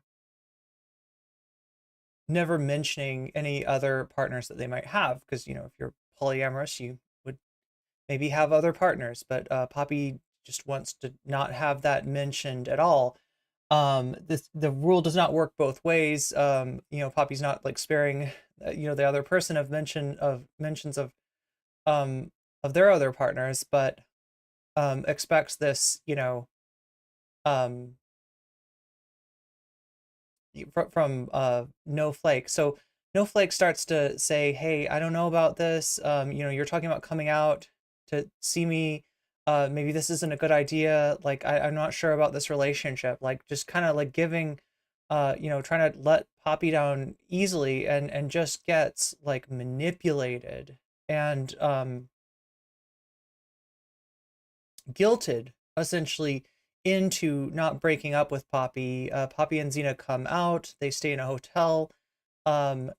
Again, like No tries to break up with Poppy, and you know, eventually blocks Poppy, and then Xena comes into No's DMs and tries to kind of like do this weird like therapy speak of like, oh well, you know, it would be really better for you if you could face the you know, maybe like essentially convinces No to give it one last chance to be, you know, there in the hotel room. So No comes over, and not really enthusiastically, Poppy and No end up being intimate together. And afterwards, No is like, no, you know what? I'm not feeling anything different. This relationship is not going to work out. I gotta be out of this. I can't do this. And that's when Poppy makes a very public accusation of the R word against Snowflake. So that's what gets us to where we are now, where Poppy and Xena are staying, I think, in a hotel room in Snowflake's town, and Snowflake is there having to listen to these like arguments, and just being kind of disassociated through the whole thing. Sit there and They just witness kept this whole going. thing. Like I was just there in the room, and they just kept going back and forth with each other, and I was just like, all right, I'm fucking done. And I just got up and I started grabbing all my stuff and putting it away in a suitcase, and then I went for the door, and Poppy was like, where are you going? And I'm like, I'm fucking done. I'm out. I can't deal with this. Like, I was like, y'all deal with your own fucking thing. I'm like, if you guys are worried about money and all this shit, just go home together. It's like, just fucking leave. Just drive back home. Yeah, that Like, makes it's a lot absolute cheaper than a sense to me. goddamn plane ticket. I would not want to be present for that either. Like, I don't want to be the third wheel in somebody's screaming match either. Exactly. Like, And it's like, you know what? It was a financially smarter decision on like to send them back home together. Mhm. Because at that point, like, they're worried about spending the money on a plane ticket, and it's like, well, you might as well just fucking drive back, because like, it's just the two of you. Just go. So what was? And, yeah. Oh, go ahead. Go ahead. No, go so ahead. that's where she started. Like, she came over to me and she broke down on the ground and she grabbed a hold of my suitcase and like death gripped it and like wouldn't let go of like the suitcase, and that's why like I literally couldn't leave without my shit. Yeah. So she was basically physically, not necessarily like standing in front of the door, but she was trying to hold on to your stuff to keep you from leaving. Yeah, like she was sitting next to it on the floor, like holding onto my suitcase, and like there wasn't a way for me to get it away from her. Like, I'm very weak and she's bigger than me. So like, yeah. Yeah. Plus you're running on no sleep and et cetera for however long. Oh yeah, I was exhausted. Yeah. So that's obviously going to take a toll. Yeah. How long was she like, how long was Poppy keeping you there? Like how long would you say from the did you miss the Anna story? No, you didn't. That's coming up next. You said I'm going to her grabbing the suitcase to you finally getting out of that hotel room and leaving. Like, how long of a time frame would you say that was? God, that to the had, best like, of your knowledge. Me trying to leave was probably like an hour and 45 minutes to 2 hours. So almost 2 hours of her physically keeping you from leaving. Like holding onto my shit, crying, like not letting me go, like that kind of stuff. Like, yeah, it was probably like 2 hours. Hey, executive decision based on the numbers that are just crashing. We're gonna do Anna Kasparian right now, and the people that just left, well, you missed the story. Sorry. That she was in fact sex. So yeah, who is this? This is actual justice warrior, right winger, tough on crime. Oh, he would call himself a centrist though. Regular guest on Tim Pool, if that gives you any sense of who we're talking about here. Yeah, he's got something to say about Anna Kasparian. What happened to Anna Kasparian? I know a bunch of you might be wondering that. Some of you might, have a pretty good idea of what happened to Anna Kasparian. We've heard a little bit about Anna Kasparian's like ideological shifting, ideological change. You definitely heard of Anna Kasparian flipping out over birthing persons and the like. And well, this is somebody that has come to Anna's defense multiple times, made multiple videos, saying Anna was right and attacking the lefties, supposedly canceling Anna. And I think that they forged a friendship. But overall, I agree with Sean. He creates content on YouTube. So that's AJW, Sean. That's whose video this is. This is Anna talking about under actual justice. Oh shit! You know what we gotta do? I gotta take off the I gotta take off the extra gain. There we go. Gain be gone.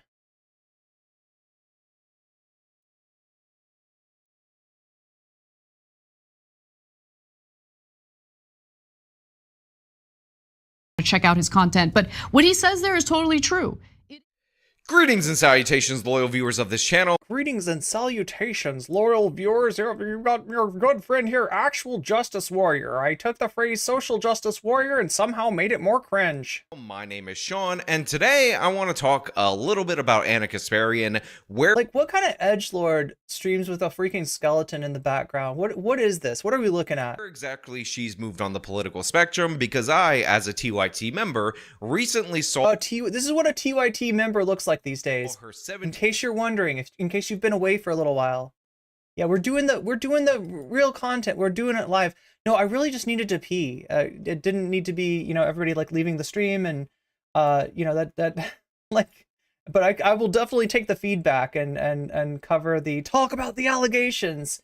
We're going to talk about the allegations right now. Anniversary at TYT Ask Me Anything, and there was very interesting information there that I'm going to... We'll save Poppy and Zena for a different day. Show you some small snippets of that I don't think you might have heard about in the public that might clarify some of her positions. Is this Tim Pool's guy? Exactly. Exactly. Some of her change, because contrary to what many people on the right and the left are actually reporting, Anna has not taken the red pill, become a conservative, put on the MAGA hat. Oh no, Sean's skeleton is not in the background. Sean's skeleton is the foreground. Sean's skeleton is his avatar. Anything like that. But her positions have... Yeah, he was on against Emma Vigland. Wasn't that like Tim Pool's... he's got like a certain show, right? He's got like sub-brands in his... on his podcast where Culture War, that's what it's called. The Culture War is when he brings on, I guess the idea is at least one person who disagrees with him and they have a little debatey debate. That's the Culture War. I think, was Emma like the first person on there? Am I correct? Does actual Justice Warrior come across as someone whose dream is to have Ed O'Neill portray him in a biopic? Wait, Ed O'Neill. Like the guy from Modern Family? Is that who we're talking about? He's one of the boys Emma didn't want to have sushi with. I mean, sorta. He's not exactly part of Tim Pool's entourage, I don't think, at least. I mean, he's definitely a very frequent guest of Tim Pool's podcast, but I think the boys are like Moonlord, and like there's some more regulars than there's some regulars that are more regular than this guy. But yeah, I mean, he might have been, you know, I'm sure he had some sushi. I'm sure he had sushi with the boys. Have changed on very specific issues, and there's a good rational basis for those specific changes. Now we're going to get into it, but before we do, I want to thank everybody who signed up over at actualjusticewarrior.com/join. Give me the money. Give you.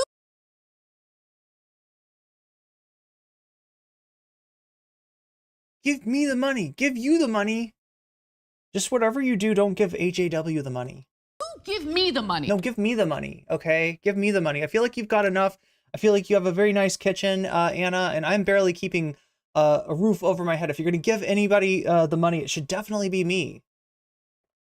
Okay? And remind you that on Saturday, April 27th in Austin, Texas, I will be at Minds Fest. Link to... Oh my gosh, that sounds lovely. Tickets, top of the description, promo code lovely AJW for 20% off. So look, a long time ago when long time ago, I saw Anna Kasparian get into this whole birthing person. I can still remember how the Young Turks used to make me smile. Oh no, I don't know enough of the song to sing it, chat. People on the left, and I saw people who were supposedly her friends attack. I knew if I had my chance that I could make Jink Yuger dance and maybe he'd be happy for a while. Something like that.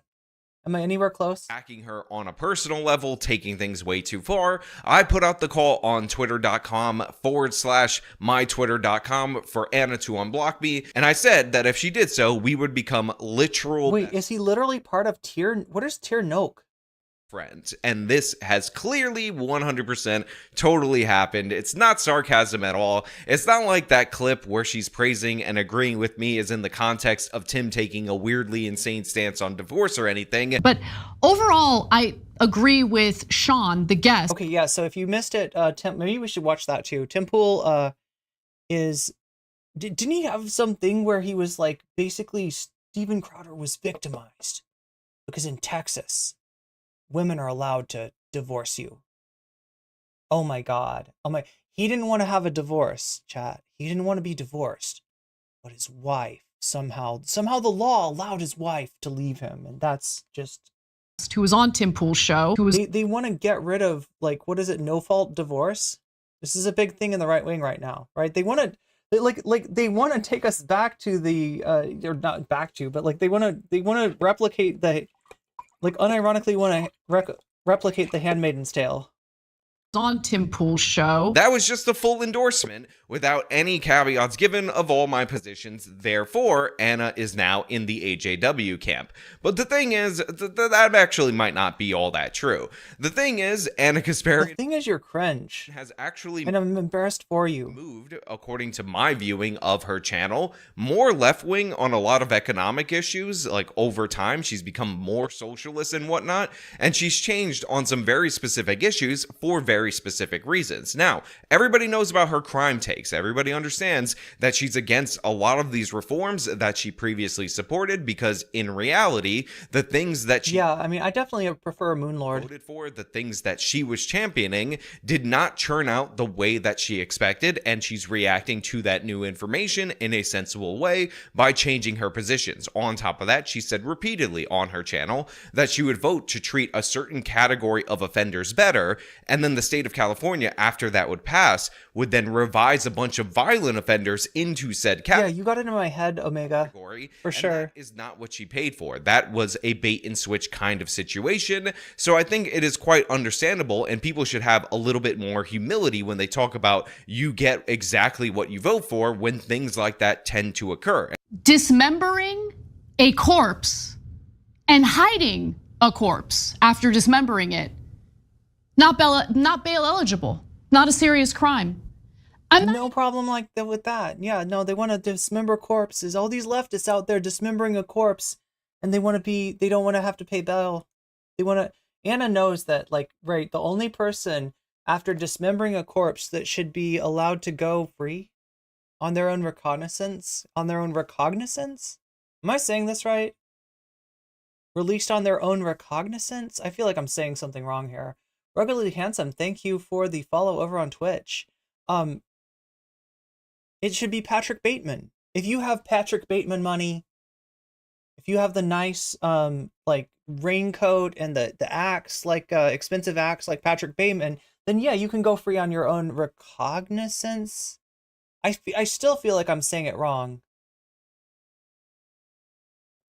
Even kidding, guys. Like when Joy Behar outlined that case, I was like, she's crazy. This isn't a thing. This isn't real. This isn't real. So I looked it up. It's real, guys. It's real. Listen, if being on the left means supporting this, then I'm not on the left, and I'm okay with that. And how many times have you guys out there in the audience, my more right-wing audience, voted for a Republican only to later on call that person a rhino, a Republican in name only?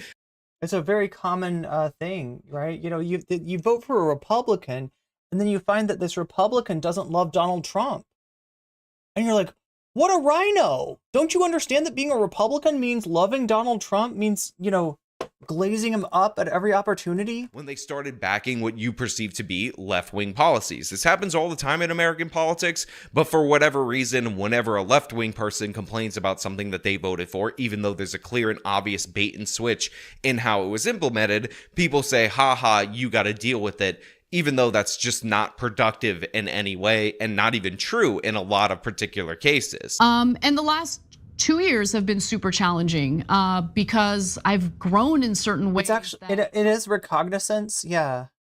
It's not reconnaissance. Sometimes I'm worried. Reconnaissance, that's a thing, but it's different.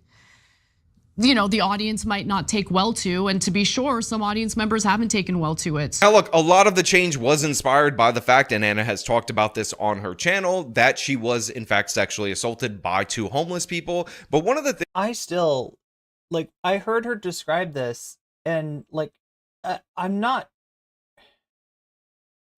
sure on what basis she's saying that these people are unhoused. I'm not entirely sure. But regardless, right? And also, you know, like if I got, you know, assaulted, if I got mugged, if I got, you know, whatever, you know, happened to me, like, right, and like, I don't think I'd be like, yeah, it was by, like, I don't know, describe the person's race, or yeah, it was by, you know what I mean? I wouldn't be like, you know, like, yeah, how is this person marginalized? Because that's how I want to, when I talk about, like, you know, my trauma, when I talk about what I experienced, I want to make sure to make a real good point to let you know exactly what marginalized identities, you know, apply to the person that did this to me, right? So, like, what the fuck would the point of that be? If I said that, you would probably be like, you fucking kind of sound racist. Like, and you would be right to do so. What the fuck is up with Anna? Like, she would, no, let me make sure you know, it wasn't a regular person like you or me. It was one of those unhoused people. It was one of those sleeping on the street kind of people with the, You know, like, right, she's gotta make sure that, like, it's blame it on fucking people that are sleeping out on the street, right? When the problem is rape culture, when the problem is like things that people tend to overlook about this particular change in position is it's not necessarily the fact that she was victimized by criminals in this particular instance. It's the fact that she came forward to talk about it. She wanted to tell what happened to her just in the context of her, but a lot of left-wing people behind the scenes ended up telling her to shut up, and very prominently a bunch of left-wing people out in public also did the same because they were angry that Anna Kasparian's story of being victimized by homeless people would make people think that homeless people were dangerous and a problem that needed to be dealt with, and that would hurt the view of people or the perception that people had of an abstract homeless person that they might run into on the street. So Anna, I ask you, why is it important for Anna to tell, like, why do we need to know that this was a, like, and also I don't even, like, why, how would she know that? How would she know that? Like, it's just like an extraneous detail that seems to only be serving to demonize people that are already demonized. wasn't supposed to talk about being victimized by people who are dangerous, because they're not dangerous because they're fucking homeless, you shithead. That would make people think that they are dangerous, and that could hurt the perception, the feelings, the social idea around. No, it doesn't hurt. It reinforces our fucking demonization of these people. Homeless people, which of course they've renamed to unhoused because they're trying to make. Because you made that a fucking dirty word where people hear homeless and they think they're gonna get fucking knifed. They think they're gonna get, like, it not their responsibility, not about them, but about us as a society who must have failed them in some way. Then all the crime-related stuff happened. First, someone broke into my car, stole my wallet. Who cares? Not that big of a deal, right? You just... Were they homeless too? Call your credit card companies, tell them it was stolen. They'll send you new credit cards. It's not the end of the world. That happened, and then after that, I was sexually assaulted, right? And I shared that story on the show, and the reaction I got from people on the left was insanely cruel and hateful. And so that was an eye-opener. Now, this is something very different from what a lot of people perceive this situation to be, which is something bad happened to Anna, therefore Anna changed her position. Gosh, isn't that selfish that she only changed her position when something happened to her? Because it's not exactly about the incident that happened to her from my reading of the situation. It's about the fact that in that moment, Anna, who actually believed in what she was saying, found out that people are willing to acknowledge that their policies have all these negative consequences, but they would rather lie than actually deal with them. And that level of dishonesty was something that Anna Kasparian could not deal with. And believe me, this was kind of shocking for me as somebody in the audience who has talked about many times when I think Anna and Cenk were lying in the past, because I thought when she was saying things like the Kyle Rittenhouse chased Rosenbaum and the video had been out for a year, there's no way she could not know that that was false. But then Anna, more embarrassingly in her retraction, admitted that she had not seen the video. So I think even the times that I might have thought she was lying or Cenk was lying, and maybe there were times when they were, a lot of them were just that they didn't know. They were in the bubble. They bought into the ideology so much that they just never encountered that alternate information. But when you have something happen to you in your life and people are trying to... yeah, Metal, this is HAW. Don't know if he's ever made anti-Anna videos before her turf grift. Seems like he likes her, like likes her. I mean... essentially gaslight you and say that it's not happening, it kind of makes you think and rethink some of your political positions. But what I found interesting about this particular segment was the fact that Anna also talked about being victimized. No, but like if the fact that it was an unhoused person that like victimized you makes you hate the unhoused, then you're literally like you were like, yeah, they were blowing up on me just because, like I said, you know, the person that did this to me was unhoused. And, you know, like, why would that matter? It's just a description of the fact. It's what happened. It's what happened. It's my experience. I just wanted to tell people my experience and they blew up at me. But like, if that changed your perspective on the kind of policy prescription that might deal with social problems from wanting to deal with the problem of homelessness to wanting to deal with the problem of the homeless, wanting to further push them out, wanting to further marginalize them, wanting to make life harder for them instead of easier, then you literally are doing what people are reacting to you for doing, right? You're just admitting it right there. If that fucking changes your fucking politics, then yeah. In two other ways related to her car, nowhere near as serious as the sexual assault, but until this point in time, she had never talked about it publicly, and considering this is only in the members only Ask Me. Yeah, exactly, Seth Evans, exactly. It's still not kind of all that public, but essentially people were breaking into her car. After that, someone tried to break into my car by jamming a screwdriver into the driver's side lock. That destroyed the electrical system of the car. There was also a shortage of parts at the time, so my car was in the shop for 3 months straight. That was brutal. And then catalytic converter theft. I mean, it was just one thing after another, after another, after another. And it's like, man, I'm lucky that I have a job that pays me enough to, deal with these financial issues and it doesn't totally crush me. But what about everyone else who's like living in my state and dealing with this stuff as well? Not a lot of people are able to afford emergencies like. But if you're demonizing people like based on their lack of economic means, then you are literally attacking the people that you say that you're worried about. What about people who don't have this stuff? Yeah. What about them? Let's make sure that people are afraid of them. Let's make sure that everybody, who's rich, just section themselves off into their little enclaves, into their little like gated communities, and vote for politicians who are going to make the police crack down on anybody who's sleeping on the streets, crack down, steal their tents, burn them, throw them away, make life harder for these people, right? That is not fucking helping. That is not helping anyone. This is like, we were talking about restorative justice versus retributive justice the other day, right? Here it is. Like, she is like, look at her fucking eyes, right? That is the very essence of retributive justice. And it's so fucking ridiculous in terms of actually dealing with social problems.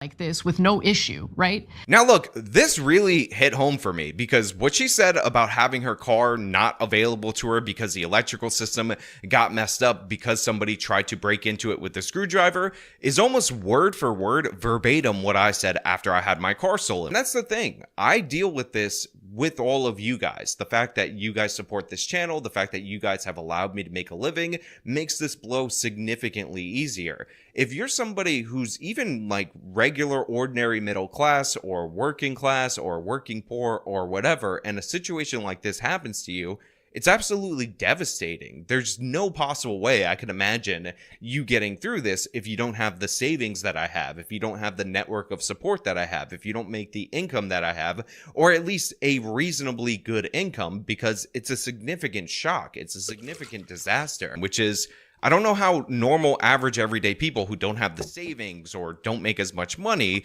can deal with these kind of problems because they're financially devastating. Now, I said, what is your point? I'm just like her? He's literally, I'm just like her. She's just like me. It particularly hurt me in the moment that it happened because I had a big wedding payment. I have to pay my taxes, which of course I pay an entire year because I want to feel that much pain. And then I had to deal with the additional expenses of losing a vehicle. Look, here's the deal, right? Locally and statewide, budgets are somewhat more finite, right? Compared to the federal government and the Fed, that puts a whole nother, the federal spending is a different thing. But when we're talking about like local spending, like for things like local and state police forces, you do end up with a little bit of a zero-sum game. And when you put shit out here that makes people really scared and they're like, yo, it's dangerous out there. You're going to get your car. Somebody's going to come in and fuck up your electrical system. Somebody's going to, assault you. Somebody's going to rob you. Right. And they're like, oh, geez, I guess the solution must be more money towards policing, further militarize the police, give the police tanks, give the police mobile suits like in Fallout. Right. So they can come by and just crush people's heads. Right. That'll solve crime. What is the whole thing? Like, there's like a meme, isn't there? Lawbreaker. I can't remember what it is. Somebody out there knows it. But anyway, yeah, like this is this is their fucking solution for everything. And the solution, not only does it not work, not only is it not addressing the fundamental root causes of things, it's actually taking money away from those things. The whole point of defund was to spend money on, social programs that would make like tough on crime policing less, or police in general less necessary. Instead of just saying that the only solution to our problems is an organization which can trace its roots back to slave patrols and Pinkerton thugs, union busting thugs, right? That's what we were talking about when you're like, yo, the police, more money for the police, more funding for the police, more respect for the police, more less scrutiny on the police. Which, by the way, was never recovered. So eventually buying a vehicle. So it's a lot for an average person to deal with. And when this happens to you and you actually have the means to deal with it, the support system to deal with it, and then you think about how other people definitely don't, it really starts to make you think that, hey, crime is probably the thing driving poverty, not the other way. Yo, that's bullshit. What the fuck? Do you think you showed that? Anecdote, Anna. Yeah, you really do take after her in a lot of ways, right?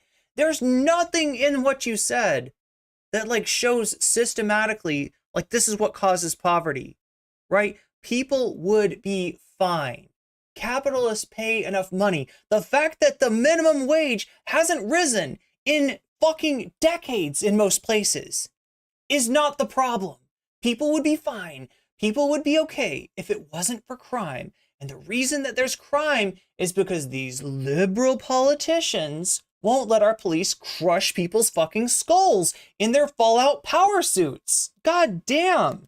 Of this. Now, again, Anna is still talk about dense, very left-wing in the way that she views this. In fact, she quotes that 40% of Americans can't survive a $400 emergency stat that I've debunked time and time again on this channel. And honestly, it frustrates me to hear that repeated over and over again. First of all, as I said in the quick debunking, which I'll link in the sources of this description so you guys can check it out for yourself, the $400 was a surprise bill, not an emergency, and people didn't say that they couldn't pay for it or they go bankrupt if they had this bill come up. 40% was actually people who said that they would not pay for it through cash, through savings, through a checking account, or through a credit card that they paid off within the month. So if you had this $400 bill, you paid it off with the credit card, and then you took 2 months to pay it off, you're included in the 40%. And when you break down the actual Federal Reserve survey, what you find is that there's only 12% of people who reportedly say they can't deal with a $400 emergency. By the way, that's incredibly serious,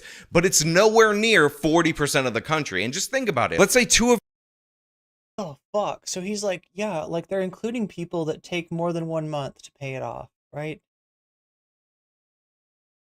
We're talking about people who will go into debt and who will have to pay back. I know that this is really complicated, AJW. Have to pay back more than what they actually cost, more than the $400. So in other words, this $400 expense is so much of an imposition on their life that they are having to put it on a credit card and they're not able to pay it off immediately. They are paying interest. They are paying ridiculous interest, right? They are paying more than the cost of the $400 expense. That is the fucking point, which apparently, right over your head, right over your head. If your tires went flat, you could easily spend $200 on a tire. What an asshole. You think people are on the verge of bankruptcy from 2 flat tires? It just doesn't make any sense.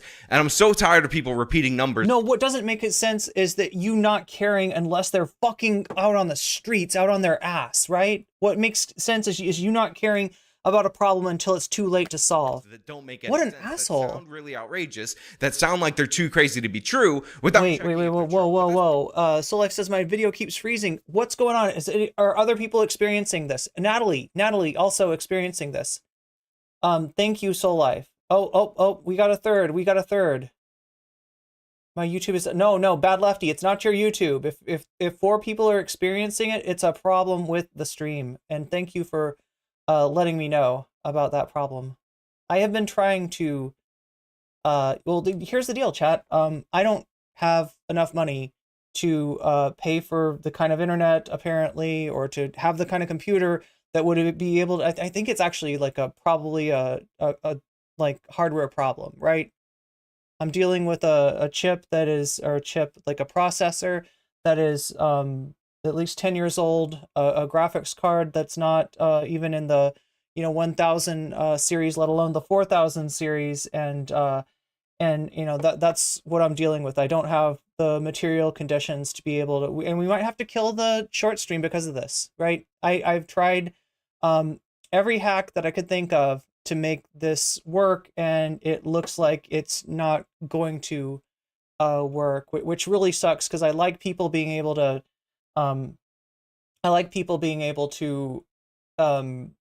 watch me on whatever stream they would prefer to watch me on.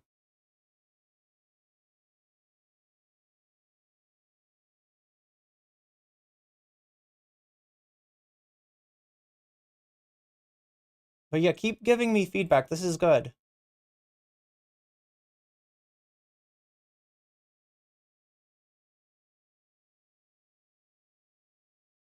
How are we doing, chat? Keep giving me feedback. Are we still frozen? Like, I mean, I could kill the short stream right now. That is one solution, possibly, right? Like, if I don't have the hardware to be able to swing it, then I don't have the hardware to be able to swing it. And if I don't have the like upload speed to be able to swing whatever it is, it looks like we're running into like a hard wall of either system resources or of internets.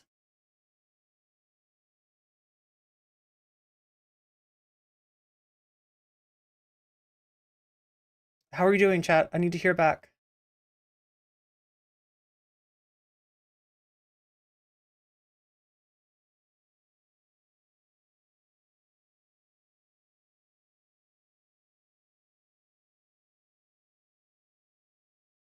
Yeah, I don't feel comfortable going forward with the stream until I know that people are able to watch it. So I'm just gonna sit here until I hear back from chat.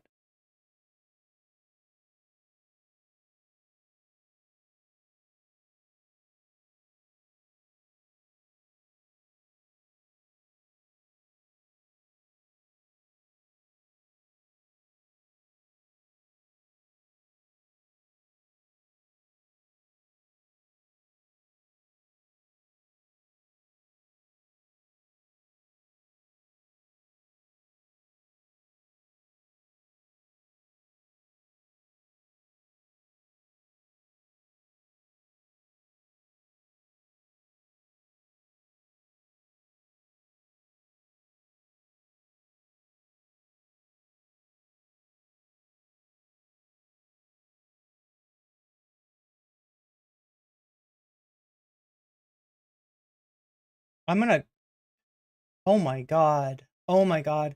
Chat, I don't know if I can keep this up, like at all, like either stream, actually. I'm sorry. How are you doing over here on short stream, though? I want to know. You reset your browser, says Greaseland, Trump. Is anybody okay? Is Twitch okay? It looks like, because I've seen just like a whole bunch of people leave the like normal stream chat. I still see the freezing issues. Like, my temptation is to kill the shorts chat, but at this point the shorts chat is the bigger chat, and it's looking like it might be the other.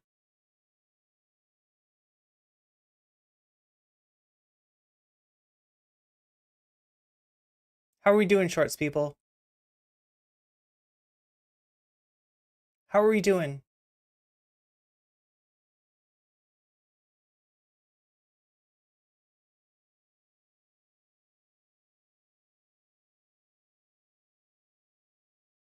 Irene is kind of back.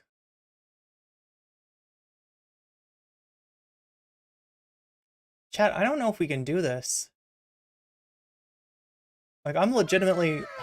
Thank you, Soul Life. Thank you for the gift membership to Natalie Marie. Natalie Marie, you just got weaseled. I don't know if... Like, and I don't know what to cut at this point, right? Because the majority of my chatters right now are in vertical or in shorts.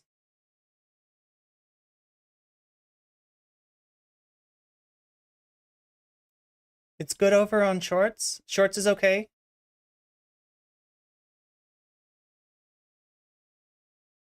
See, I don't know. My dog Scott says I'm okay to move over to the big chat if that helps. See, I don't know. Like, it might... All good on the short side. Interesting. It kind of makes me want to shut down the... Well, actually, I'd have to shut down. So it would either be shutting down Twitch and YouTube and just streaming on shorts, or it would be shutting down shorts and just streaming on Twitch and YouTube. Those are kind of the choices. Shorts is great. Shorts is great. See, like, I hate to kill the short stream when it's actually got more people watching